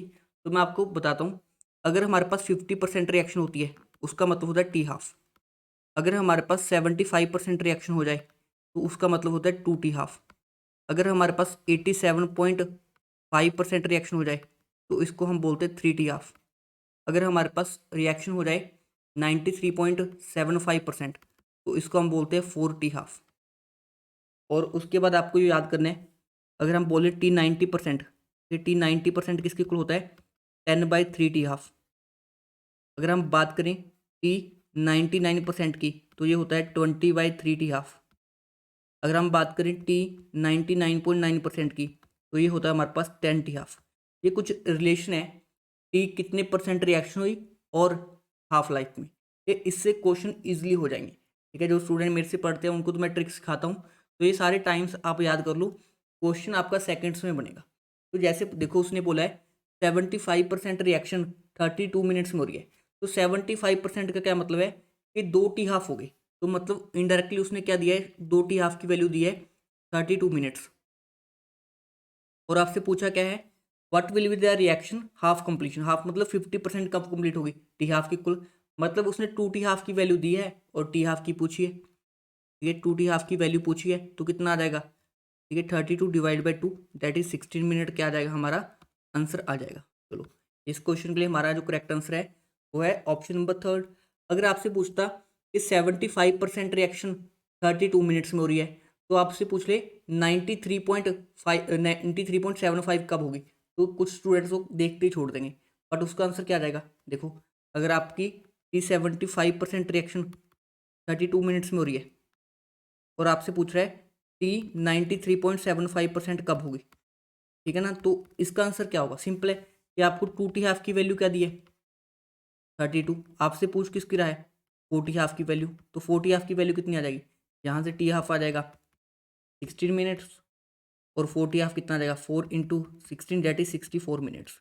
तो इस टाइप का आप क्वेश्चन ईजिली सॉल्व कर सकते हो, बट इस पर्टिकुलर क्वेश्चन के लिए तो हमारा करेक्ट आंसर है 16 मिनट्स। तो और किस टाइप के क्वेश्चन बन सकते हैं वो भी मैंने आपको करवा दिया। उसके बाद देखो स्टायरीन की रिएक्शन करवाई है KMnO4 के साथ। देखो स्टायरीन क्या होता है, जब बेंजीन रिंग के ऊपर CH डबल बॉन्ड CHO, तो ये जो कार्बन होता है इसको हम बोलते हैं बेंजाइलिक कार्बन। अगर बेंजाइलिक कार्बन के ऊपर एटलीस्ट 1 हाइड्रोजन हो, ये बेंजाइलिक कार्बन के ऊपर एटलीस्ट 1 हाइड्रोजन हो तो ये पूरा ग्रुप क्या कर जाता है ऑक्सीडाइज कर जाता है, इसको हम बोलते हैं साइड चेन ऑक्सीडेशन। तो ये पूरा ग्रुप किस में ऑक्सीडाइज कर जाता है कार्बोक्सिलिक एसिड में, मतलब एटलीस्ट 1 अल्फा हाइड्रोजन प्रेजेंट होना कंपलसरी है, तो ये पूरा ग्रुप ऑक्सीडाइज कर जाएगा बेंजोइक एसिड में, सॉरी कार्बोक्सिलिक एसिड ग्रुप में, तो इसका नाम क्या हो जाएगा बेंजोइक एसिड हो जाएगा, जो कि हमें 4th ऑप्शन के अंदर मेंशन है। ये इस टाइप के इजी क्वेश्चन आपसे पूछे जा सकते हैं on the basis of oxidation. उसके बाद देखो जो हमारे पास ज्योमेट्रिकल आइसोमेरिज्म है कौन शो करेगा, तो ज्योमेट्रिकल आइसोमेरिज्म के लिए क्या होना चाहिए, जो C डबल बॉन्ड C है उसके अराउंड सपोज करो A एंड B ग्रुप्स लगे, यहाँ पे C एंड D, तो A और B आपस में इक्वल नहीं होने चाहिए, C और D आपस में इक्वल नहीं होने चाहिए, तब हमारे पास Gi क्या होता है शो होता है। ठीक है, Gi तब शो होता है, पहला कंपाउंड दिया हमें ब्यूटीन, तो ब्यूटीन का स्ट्रक्चर कुछ इस तरह का बन जाएगा, ये कुछ इस तरह का स्ट्रक्चर बन जाएगा ब्यूटीन का। अब देखो डबल बॉन्ड के अराउंड ये डबल बॉन्ड है, एक तो यहाँ पे हाइड्रोजन अटैच है एक बड़ा ग्रुप अटैच है, बट दूसरी साइड तरफ देखो यहाँ पे दोनों हाइड्रोजन सेम ग्रुप अटैच है, तो ये Gi शो नहीं करेगा। प्रोपिन की बात करें, प्रोपिन का स्ट्रक्चर कुछ इस तरह का होता है, तो यहाँ पे भी देखो डबल बॉन्ड के अराउंड दो सेम एटम आ गए हाइड्रोजन, ठीक है, तो ये भी Gi शो नहीं करेगा। एक और बना के शो कर देता हूँ, ये इसके अराउंड दो हाइड्रोजन अटैच है, यहाँ पे ऐसा, इसमें तो डिफरेंट है बट इस साइड के हैं दोनों सेम ग्रुप्स अटैच है, तो ये भी Gi शो नहीं करेगा। 1 फिनाइल प्रोपिन, तो ये होता है हमारे पास प्रोपिन, इसकी 1 पोजीशन पे हमने क्या लगाना है फिनाइल लगाना है, तो एक हाइड्रोजन हटा के इसकी 1 पोजीशन पे क्या लगा देंगे हम फिनाइल ग्रुप अटैच कर देंगे, एक हाइड्रोजन हटाया और इसकी 1 नंबर पोजीशन पे हमने फिनाइल ग्रुप को अटैच कर दिया। तो अब देखो सिचुएशन किस तरह की बन रही है, C डबल बॉन्ड C है, इसके अराउंड एक हाइड्रोजन अटैच है एक फिनाइल ग्रुप अटैच है, और यहाँ पे हमारे पास एक H और एक CH3 अटैच है। तो देखो C डबल बॉन्ड C के अराउंड ये वाले दो ग्रुप्स भी डिफरेंट है, ये वाले दो ग्रुप्स भी डिफरेंट है, और इधर भी ये वाले ग्रुप्स डिफरेंट है, तो ये वाला केस हमारे पास ज्योमेट्रिकल आइसोमेरिज्म को शो कर देगा, ये वाला ज्योमेट्रिकल आइसोमेरिज्म को शो कर देगा। नेक्स्ट देखो 2 मिथाइल 2 ब्यूटीन, तो ब्यूटीन हमारे पास कुछ इस तरह का होगा कि 2 नंबर कार्बन पे ब्यूटीन लगाए, तो ये हो जाएगा ब्यूटीन, बट 2 नंबर पोजीशन पे यहाँ पे हाइड्रोजन रख के मिथाइल लगा दो। तो ध्यान से देखो ये C डबल बॉन्ड C है, तो ये C डबल बॉन्ड C है, इसके अराउंड ध्यान से समझो जो ये वाले मिथाइल ग्रुप्स हैं ये सेम हो गए, तो जब भी सेम हो जाए ग्रुप तो ये GI शो नहीं करता। तो इस क्वेश्चन के लिए जो करेक्ट आंसर था हमारा ऑप्शन नंबर 3। नेक्स्ट क्वेश्चन देखो हमारे पास, ठीक है, which of the following allotropic form of phosphorus shows chemiluminescence. तो आपको पता होगा जो वाइट फॉस्फोरस होता है वो सबसे ज़्यादा रिएक्टिव होता है और यही क्या शो करता है हमारे पास, केमिल्यूसेंस शो करता है। तो ये काफ़ी बार रिपीट हो चुका है आपके एग्जाम्स के अंदर। तो इसका आंसर आएगा हमारे पास वाइट फॉस्फोरस। ये क्वेश्चन नंबर 136 LS कपलिंग के ऊपर क्वेश्चन है ये। आप लोगों ने अगर मैग्नेटिक केमिस्ट्री पढ़ी है, ठीक है, कोऑर्डिनेशन जो आपका ग्रेजुएशन का होता है उनमें ये करवाया जाता है। तो अगर आपकी configuration more than half filled हो, मोर देन हाफ फिल्ड हो, तो आप यूज़ करते हो L+S, ठीक है ना। L होता है एंगुलर क्वांटम नंबर और S होता है स्पिन क्वांटम नंबर। और अगर आपसे लेस देन हाफ फील्ड हो, लेस देन हाफ फील्ड, तो लेस देन हाफ फील्ड के लिए हम क्या यूज़ करते हैं, L-S, ठीक है, अगर हमने J की वैल्यूज़ फाइंड करनी हो। मोर देन हाफ फील्ड के लिए J की वैल्यू क्या होती है, L+L। अगर half field less than half field हो तो उसके लिए हम यूज़ करते हैं L-S J की वैल्यू के लिए। तो यहाँ से देखो कौन सा केस दिया आपको, मोर देन हाफ फील्ड वाला केस दिया है तो L+S वाला आंसर आ जाएगा। तो J की वैल्यू क्या होगी, L+S, ठीक है। आपको नेक्स्ट दिया है, देखो ध्यान से देखो, इजी क्वेश्चन है ये तो हमारे पास। कैडमियम से कैडमियम +2 जा रहे हैं और सिल्वर प्लस से सिल्वर में जा रहे हैं। तो यहाँ पे Ag+ में इलेक्ट्रॉन गेन करके Ag में जा रहे हैं। तो बस कुछ नहीं है, इस रिएक्शन को 2 से मल्टीप्लाई कर दो, इलेक्ट्रॉन कट जाएंगे। कैडमियम से कैडमियम +2 इलेक्ट्रॉन, यहाँ पे हमारे पास 2Ag+ +2 इलेक्ट्रॉन, ये 2Ag बन जाएगा हमारे पास। क्लियर है। तो यहाँ पे N की वैल्यू कितनी आएगी, 2 आ जाएगी। N की वैल्यू क्या आ जाएगी, 2 आ जाएगी। और डेल्टा G0 का फॉर्मूला होता है हमारे पास -NFE0। N की वैल्यू कितनी है, 2 है। F की वैल्यू होती है फैराडे कांस्टेंट 96500 और E0 की वैल्यू आपको गिवन है 0.7।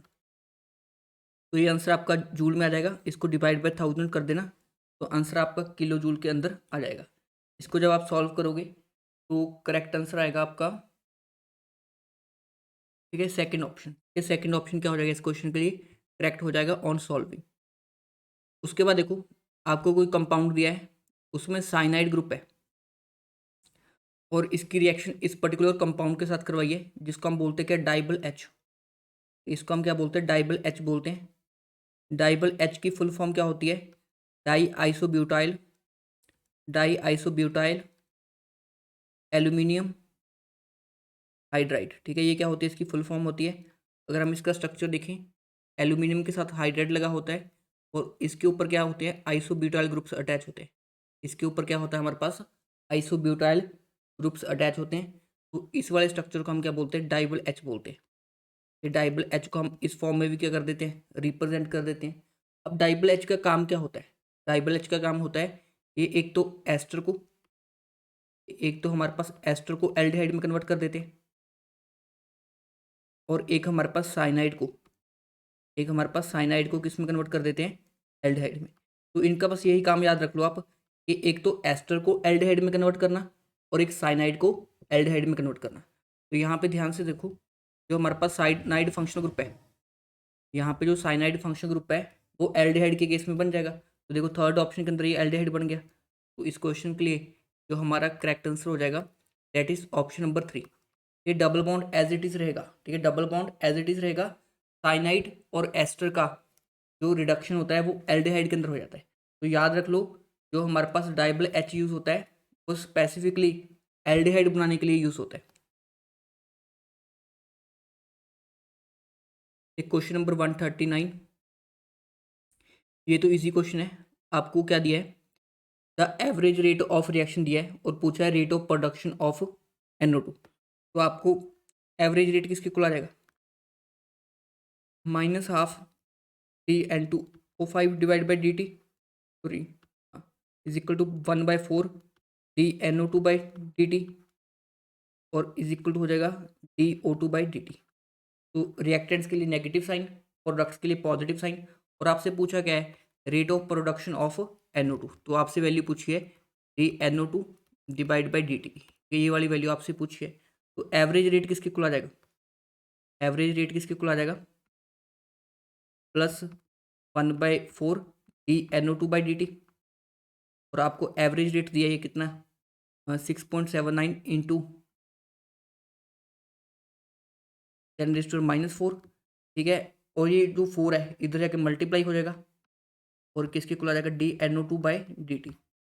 तो ये अगर हम 7 को 4 से मल्टीप्लाई करें 28 के आसपास आएगा, मतलब 2.75 वाला, ये वाला आंसर बन जाएगा 2.72 इंटू 10⁻³ तो इस क्वेश्चन के लिए सेकंड ऑप्शन क्या हो जाएगा हमारा, करेक्ट हो जाएगा। नेक्स्ट है आपके पास, ठीक है, ये क्वेश्चन आपका पेरिसाइक्लिक है, ये पेरिसाइक्लिक केमिस्ट्री का क्वेश्चन है, ये इंपॉर्टेंट क्वेश्चन है। जो स्टूडेंट पेरिसाइक्लिक पढ़ के जाते हैं वेल एंड गुड, अदरवाइज आप छोड़ भी सकते हो इस टॉपिक को। तो आपको दिया क्या है बेसिकली, ठीक है, आपको गिवन है थर्मल साइक्लेशन करवाइए, ठीक है, एक थर्मल होती है और एक सनलाइट की प्रेजेंस में होती है। तो आपकी थर्मल साइक्लेशन करवाइए किसकी, 2,4, ठीक है, हेक्साडाइन, मतलब आपसे ट्रांस दिया है। ट्रांस का मतलब कुछ इस तरह का स्ट्रक्चर उन्होंने दिया है, ये एक इस तरफ है तो दूसरा इस तरफ, ये दोनों क्या है, ट्रांस है आपस में। तो हमने ट्रांस 2,4 हेक्साडाइन बना लिया और इसकी थर्मल साइक्लेशन करवाइए। ये थर्मल मतलब हीट की प्रेजेंस में इसकी साइक्लेशन करवाइए। तो इसमें हो गया कुछ नहीं, साइक्लो एडिशन रिएक्शन हो जाएगा। ठीक है, साइक्लो एडिशन में क्या होगा हमारे पास, ये वाली इलेक्ट्रोनेसिटी यहाँ पे शिफ्ट कर देगी, ये वाला बॉन्ड यहाँ पे शिफ्ट कर देगा, मतलब हमारे पास एक साइक्लोब्यूटेन बन जाएगी और यहाँ पे ये वाले ग्रुप्स होंगे। बट इन ग्रुप्स की पोजीशन क्या होगी, सिस होगी या ट्रांस होगी, वही हमने डिसाइड करना है।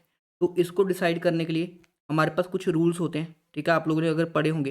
पहले देखो यहाँ पे कितने सिस्टम है, तो ये 4 इलेक्ट्रॉन्स हैं, तो ये 4n पाई सिस्टम है, ये 4n पाई सिस्टम है हमारे पास, क्योंकि यहाँ पे 4 पाई इलेक्ट्रॉन्स है। और कंडीशन क्या दिया है, हीट दी है। कंडीशन क्या दिया हमें, हीट दिया है। तो जब भी 4n पाई हो और हीट की कंडीशन हो, तब हमने याद करना है कि ये हमारे पास कौन रोटेशन होता है। यहाँ पे क्या होता है, कौन रोटेशन होता है। अब ये कौन रोटेशन क्या होता है, ये एक सिंपल सी ट्रिक होती है जिसको हम बोलते हैं ओडीसी ट्रिक, ठीक है। ओडीसी का क्या मतलब होता है, ये ओडीसी का हमारे पास क्या मतलब होता है, यहाँ पे समझो, ये ओ से मतलब होता है ऑपोजिट, ओ से क्या मतलब होता है ऑपोजिट। ये जो हमारे पास ग्रुप्स हैं ये वाले दोनों ऑपोजिट हैं, बिल्कुल हैं, तो ओ तो एज इट इज आ गया। उसके बाद क्योंकि आपको पता है 4n पाई के लिए जब हीट की कंडीशन हो तो कौन होता है, तो यहाँ पे डी डिस्क को रिप्रेजेंट कर रहा है, बट एक्चुअली में हमारा क्या आंसर आ रहा है, कौन आ रहा है। तो जब ओ यहाँ पे डिस्क था, यहाँ पे कौन, ठीक है, यहाँ पे ओडीसी से यहाँ पे डिस रोटेशन के लिए इस कॉन्फ़िगरेशन आती थी, बट हमारी ओ सेम है, रोटेशन कौन है, ठीक है ना। तो आंसर क्या आएगा, ट्रांस आएगा, तो ओ सी डी बन जाएगा यहाँ पे। तो जो हमारे पास ग्रुप्स लगेंगे वो आपस में ट्रांस पोजिशन पे लग जाएंगे, ठीक है ना। तो इस तरह का हमारे पास फाइनल प्रोडक्ट पड़ेगा। अब ये समझने के लिए आपको चीज़ें ये पूरी पेरिसाइक्लिक पढ़नी पड़ेगी, ठीक है। पेरिसाइक्लिक अगर आती होगी तभी ये क्वेश्चन आप कर पाओगे। तो इस क्वेश्चन के लिए जो करेक्ट आंसर हो जाएगा हमारा, ये 1 2 3 4, तो नाम क्या हो जाएगा इसका, 3,4 डाईमिथाइल, ठीक है, साइक्लोब्यूटेन, और ट्रांस इनकी क्या होगी, स्टीरियोकेमिस्ट्री होगी। फर्स्ट ऑप्शन क्या बन रहा है, करेक्ट बन रहा है। पेरिसाइक्लिक का काफ़ी अच्छा क्वेश्चन था जो आपके एग्जाम में पूछा गया था। नेक्स्ट क्वेश्चन है हमारे पास, ये अराइल हैलाइड की रिएक्शन करवाई है हमने स्ट्रॉन्ग बेस के साथ, इन presence of liquid ammonia it is converted into aniline the intermediate, ठीक है। एक ही एग्जांपल होती है हमारे पास बेंजाइन मैकेनिज्म का, ठीक है ना। चलो मैं आपको अगर बोलूँ तो पूरा मैकेनिज्म भी समझा देता हूँ।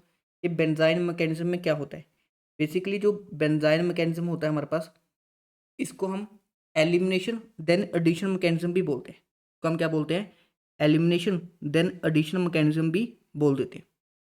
तो इसमें होगा क्या, कोई अराइल हैलाइड ले लो, मतलब बेंजीन के ऊपर सपोज करो सी लगा हुआ है, अल्काइल हैलाइड, ठीक है। यहाँ पे हाइड्रोजन भी अटैच होता है, आपको पता ही है वैलेंसी के कारण। जब हम इसकी बेसिक मीडियम में अमाइड के साथ रिएक्शन करवाते हैं, ये बेस का काम क्या होता है भाई, हाइड्रोजन निकालना। ये बेस का काम क्या होता है, हाइड्रोजन निकालना। तो ये इस हाइड्रोजन को अब्स्ट्रैक्ट करेगा, ये वाली इलेक्ट्रोनेसिटी यहाँ पे शिफ्ट होगी और क्लोरीन क्या हो जाएगा हमारे पास, बाहर हो जाएगा। तो जो हमारे पास स्पीशीज बन के आया वो कुछ इस तरह का होता है, और इसको हम क्या बोलते हैं, बेंजाइन बोलते हैं। इसको हम क्या बोलते हैं, बेंजाइन बोलते हैं। तो बेंजाइन के अंदर हमारे पास पहले स्टेप में बेसिकली कौन सी रिएक्शन हुई है, एलिमिनेशन रिएक्शन हुई है, ठीक है ना। उसके बाद लिक्विड अमोनिया के साथ हमने क्या करवाया, इसका रिएक्शन करवाया। तो इसके बाद जब हम इसकी अमोनिया के साथ रिएक्शन करवाते हैं, ठीक है ना, अमोनिया यहाँ पे अटैक करता है, ठीक है, ए वाला बॉन्ड यहाँ पे शिफ्ट हो जाता है। तो जो स्पीशीज बनती है कुछ इस टाइप की,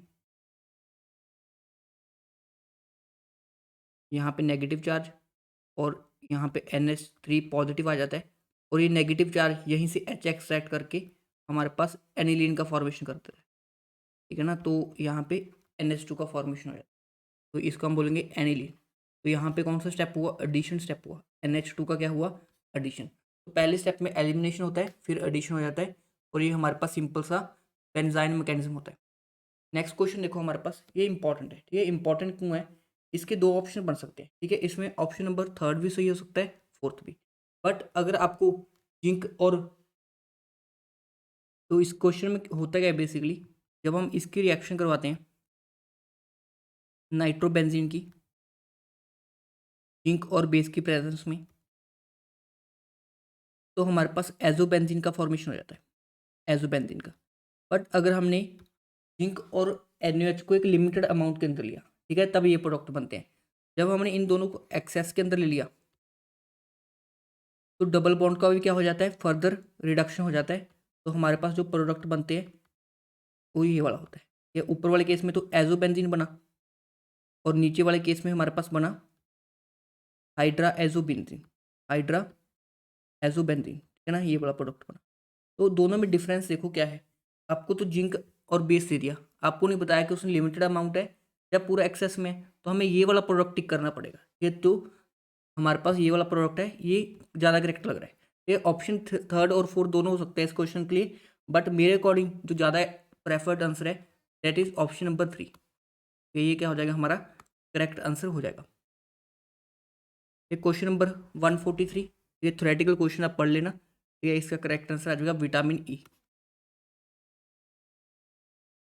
ये नेक्स्ट हमारे पास क्या पूछा है, नेमिंग पूछा है। तो ध्यान से देखो, नंबरिंग करेंगे। डबल बॉन्ड को हम क्या करते हैं, प्रेफर करते हैं as compare to triple bond, ठीक है। डबल बॉन्ड ऊपर आता है as compare to triple bond. तो अगर हम इसका नाम देखें तो क्या बनेगा,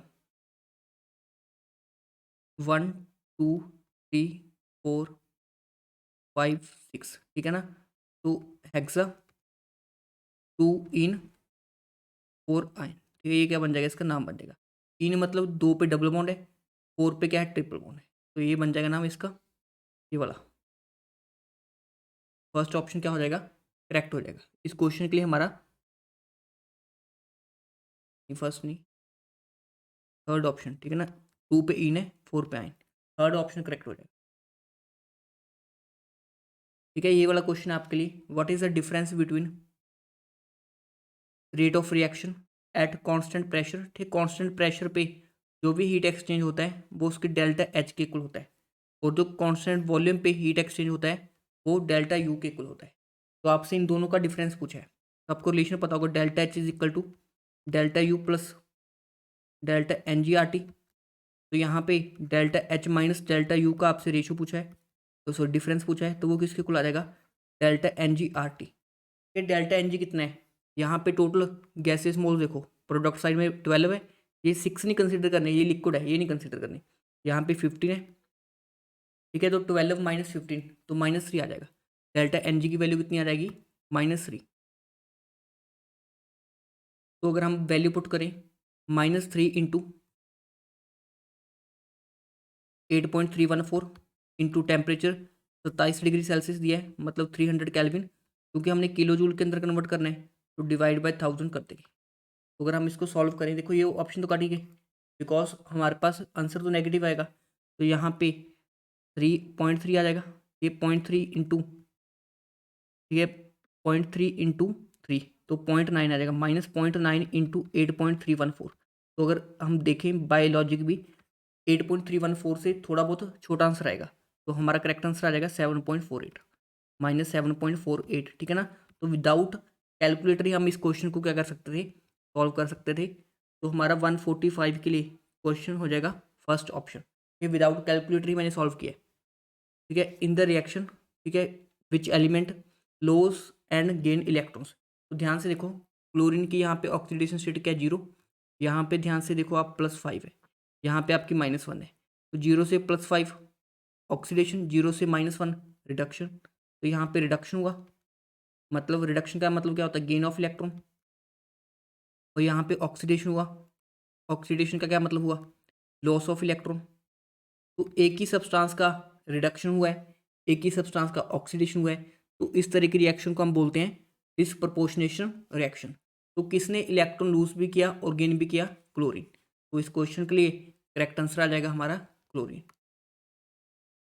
ठीक है, उसके बाद देखो नेक्स्ट क्वेश्चन, आपको किसी हाइड्रोकार्बन की रिएक्शन करवाई है मरकरी सल्फेट के साथ। ठीक है, मरकरी सल्फेट के साथ, मर्क्यूरिक सल्फेट के साथ एक ही रिएक्शन होती है, तो हम बोलते हैं क्या, कुचरोव रिएक्शन। कुचरोव रिएक्शन, ठीक है। कुचरोव रिएक्शन में क्या होता है, हमारे पास कोई अल्काइन होता है, ठीक, कोई अल्काइन होता है, उसकी रिएक्शन मर्क्यूरिक अल्काइन होता है, उसकी रिएक्शन हम मर्क्यूरिक सल्फेट के साथ करवाते हैं इन प्रेजेंस ऑफ H2SO4। जो प्रोडक्ट हमें मिलता है दैट इज कार्बोनिल कंपाउंड। ठीक है ना, यहाँ पे एसीटोन बन जाएगा। अब ये कैसे बनता है, इसका मैकेनिज्म क्या होता है, वो अभी हम डिस्कस नहीं करें। ठीक है, अभी तो हमने करेक्ट आंसर लगाना है। ठीक है ना, तो 147 के लिए जो करेक्ट आंसर होगा हमारा अल्काइन, ये ऑप्शन नंबर 3। ये कुचरोव रिएक्शन बहुत इंपॉर्टेंट है, आपके एग्जाम में रिपीटेडली पूछी जाती रही है। उसके बाद देखो, टू इलेक्ट्रोलाइटिक सोल्यूशन है, आपसे पूछा है containing acidified ferrous chloride and another ferric chloride. ये जब भी फेरस हो जाए, ठीक है, फेरस का मतलब होता है FeCl2, ये फेरिक का मतलब होता है FeCl3। ठीक है ना, ये थोड़ा सा आपको नेमिंग वाला पार्ट पता होना चाहिए। जैसे देखो आप, जो हायर ऑक्सीडेशन स्टेट वाला होता है, ये +2 वाला है, ये +3 वाला। जो हायर ऑक्सीडेशन स्टेट वाला होता है उसके साथ हम एंड पे लगाते हैं इक। जैसे आप सोचो, ठीक है, H2SO4 है, इसको हम बोलते हैं सल्फ्यूरिक एसिड, क्योंकि यहाँ पे +6 ऑक्सीडेशन स्टेट है, तो इसको हम इक एसिड बोलते हैं, सल्फ्यूरिक एसिड। अगर हम बात करें H2SO3 की, तो इसको हम क्या बोलते हैं, सल्फ्यूरस एसिड, बिकॉज यहाँ पे सल्फर की ऑक्सीडेशन स्टेट +4 आएगी। तो लोअर वाले के साथ अस लगाते हैं, हायर वाले के साथ इक लगाते हैं। सिमिलरली HNO3 देखो, HNO3 में यहाँ पे +5 ऑक्सीडेशन स्टेट है, तो इसका नाम होता है नाइट्रिक एसिड, मतलब इक एसिड है ये, हायर वाला। जबकि इसका लोअर वाला क्या होगा, HNO2। ठीक है, यहाँ पे +3 है, तो लोअर वाले को हम बोलते हैं नाइट्रस एसिड। तो इस तरह से हमारे पास नेमिंग होती है।